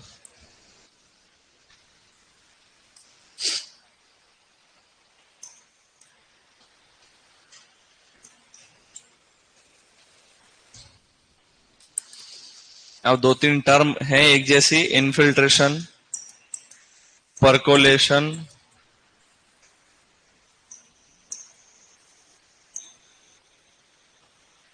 एक क्या आती है, सीपेज।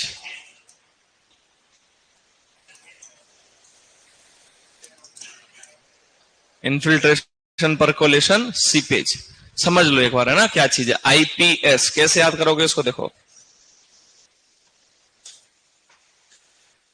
बातें नहीं बच्चों।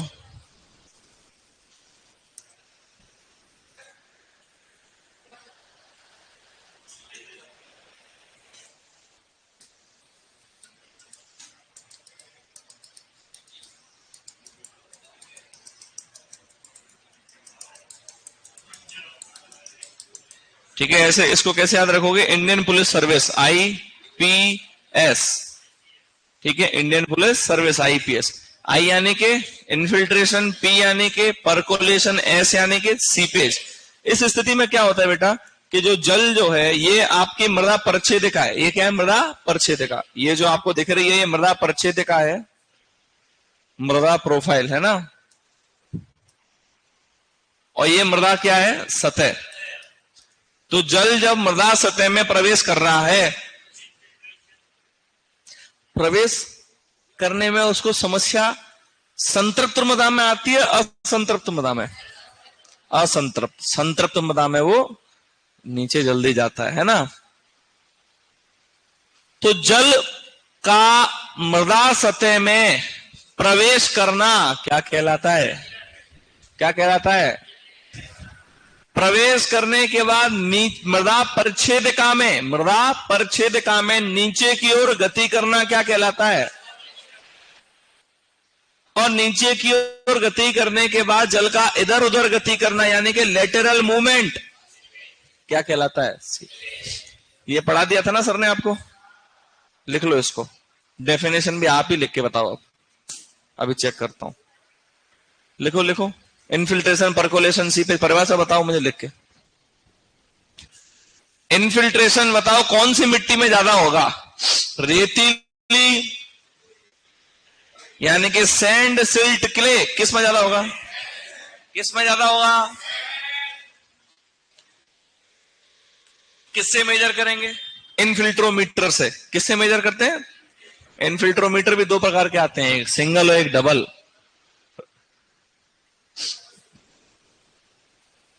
इनफिल्ट्रेशन, परकोलेशन, सीपेज, हेडिंग डालो इनफिल्ट्रेशन, उसके अंदर लिखो और मुझे बताओ क्या लिख रहे हो। लिख रखी है क्या? सर ने लिखा रखी है क्या? सॉइल साइंस वाले सर ने नहीं लिखाई? बता दिया था खाली। लिखो फिर। इनफिल्ट्रेशन में बोलूं? लिखो, बोलूं बेटा। जल का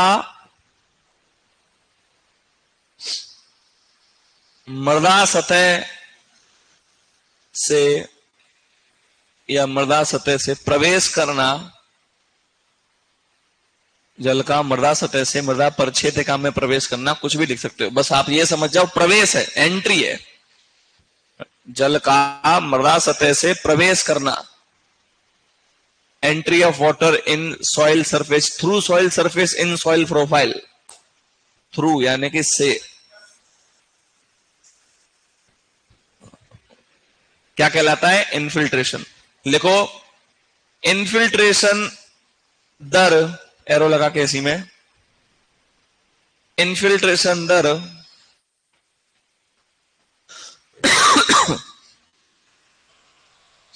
किससे मापी जाती है? इनफिल्ट्रोमीटर से मापी जाती है। इनफिल्ट्रेशन दर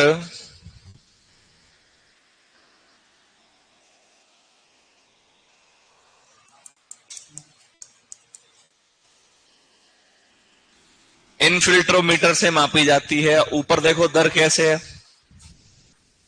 ज्यादा किसकी है? बोर्ड पे देखो बच्चों क्या लिखा है, सैंड, सिल्ट, क्ले। लिख लो ऐसे ही, हिंदी तो नहीं लिखनी इनकी। सैंड, सिल्ट, क्ले तो पता है ना।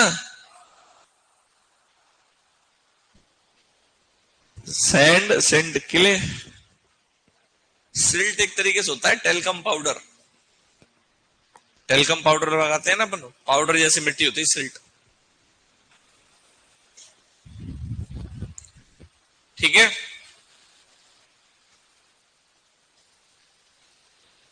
अब लिखो परकोलेशन।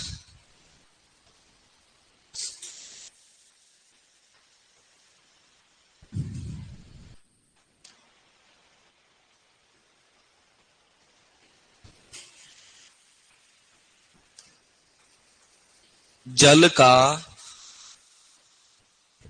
का मृदा परिच्छेदिका में नीचे की ओर गति करना, इंग्लिश में लिख रहा है डाउनवर्ड मूवमेंट। जल का मृदा परिच्छेदिका में प्रोफाइल, मृदा प्रोफाइल भी लिख सकते हैं, परिच्छेदिका मतलब प्रोफाइल। प्रोफाइल तो पढ़ ली ना तुमने। जल का मृदा परिच्छेदिका में नीचे की ओर गति करना।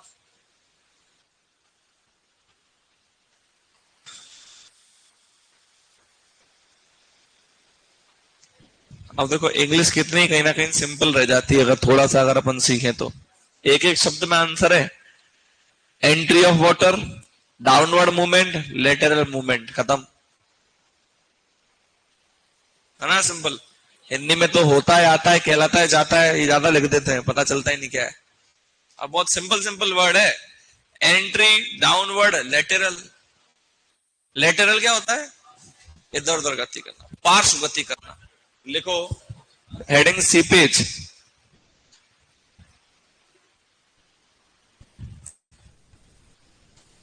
जल का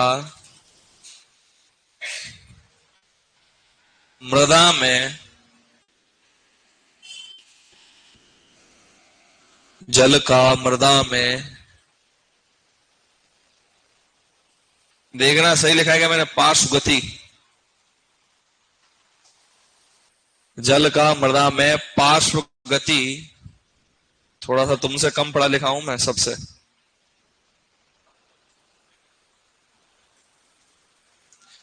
अब देसी भाषा लिख लो, इधर उधर। जल का मृदा में पार्श्व गति या इधर उधर गति करना क्या कहलाता है? सीपेज। क्या कहलाता है? क्या कहलाता है? सीपेज। अब थोड़ा सा एक लाइन लिख लो। नहरों में, नहरों द्वारा या नहरों में जल की हानि, नहरों में लिखना, नहरों में जल की हानि, नहरों में जल की हानि सीपेज द्वारा होती है। सीपेज द्वारा होती है। अब देखो नहर तो ये जा रही है ना, पानी ये जा रहा है, लेकिन आप देखोगे पानी वहां पड़ा हुआ है, दो चार खेत बाद भी नीचे पानी आ रहा है, तो इसका मतलब पानी कैसे जा रहा है? पार्श्व गति करके, क्षैतिज। क्षैतिज बोलते हैं ना, हॉरिजेंटल मूवमेंट। ऊर्ध्वाधर है, क्षैतिज तो ही होता है वर्टिकल। चलो डन। ये आपके शब्दावली रही दो तीन। Infiltration, percolation, seepage. बस थक गए अभी से?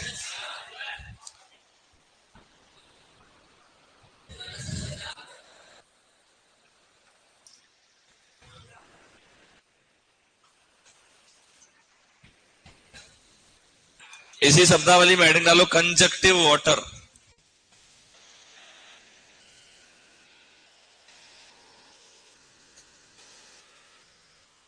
कंजक्टिव जल।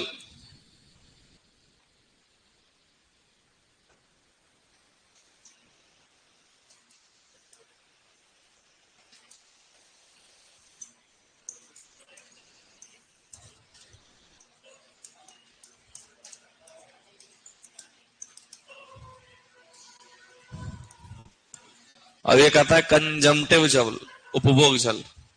कंजक्टिव, कंजम्पटिव, दोनों की स्पेलिंग अलग अलग है। क्या है एडजेक्टिव? कौन बता सकता है? सतही जल और अधः सतही जल को मिक्स कर देते हैं। करते क्या है? जैसे कुएं का जल जो है, जहां लवण युक्त तो नहीं है, बढ़िया पानी है, और अपने तालाब और नहरों का जल है, ये थोड़ा सा लवण युक्त जल है, तो उसको सीधे रूप से खेत में हम उपयोग कर नहीं पा रहे हैं तालाब के पानी, क्योंकि उसमें लवण है। तो अपन क्या करेंगे? उन दोनों जल को मिक्स कर दो, तो लवणता थोड़ी सी क्या हो जाएगी? कम। तो दोनों पानी से काम हो गया। दोनों पानी खेत में दे सकते हैं अपन? दे सकते नहीं दे सकते? तो लिखो अधः सतही जल व सतही जल को अधो सतही, सब सरफेस, अधो सतही जल, अधो सतही, सब सरफेस, अधो सतही जल व सतही जल यानी कि सरफेस वाटर, अधो सतही जल व सतही जल को मिश्रित करके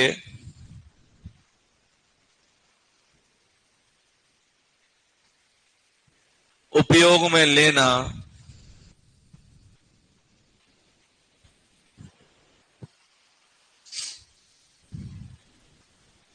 कंजक्टिव जल कहलाता है। ऊपर लिखा है, देखो आप समझने के लिए ऐसे लिख सकते हैं इसको। लवण युक्त जल प्लस साधारण जल। अब इससे क्या होगा, आपके जो बिल्कुल ही उपयोग नहीं कर पा रहे थे अपन जल को, अब आसानी से कर सकते हैं। ये आपका कंजम्पटिव वाटर है, कंजक्टिव वाटर है, ठीक है। ये कंजम्पटिव वाटर क्या है, ये जो लिखा हुआ ना कंजम्पटिव यूज, इसमें क्या होता है, evaporation plus transpiration plus metabolic use लिखा हुआ है। इसको कल खाली समझा देता हूं क्या चीज है। यानी कि आपने खेत में पानी दिया, ध्यान देना बच्चों, खेत में क्या दिया, पानी, तो कुछ जल तो वाष्पीकृत हो गया, कुछ जल वाष्पोत्सर्जन से उड़ गया, और कुछ जल का उपयोग पौधे ने उसके वृद्धि एवं विकास के लिए किया। कौन सा जल कहलाएगा, कंजम्पटिव वाटर। क्या बोलते हैं इसको, कंजम्पटिव वाटर, उपभोग जल, ठीक है। इसको कल लिखेंगे, हेडिंग डाल दो खाली।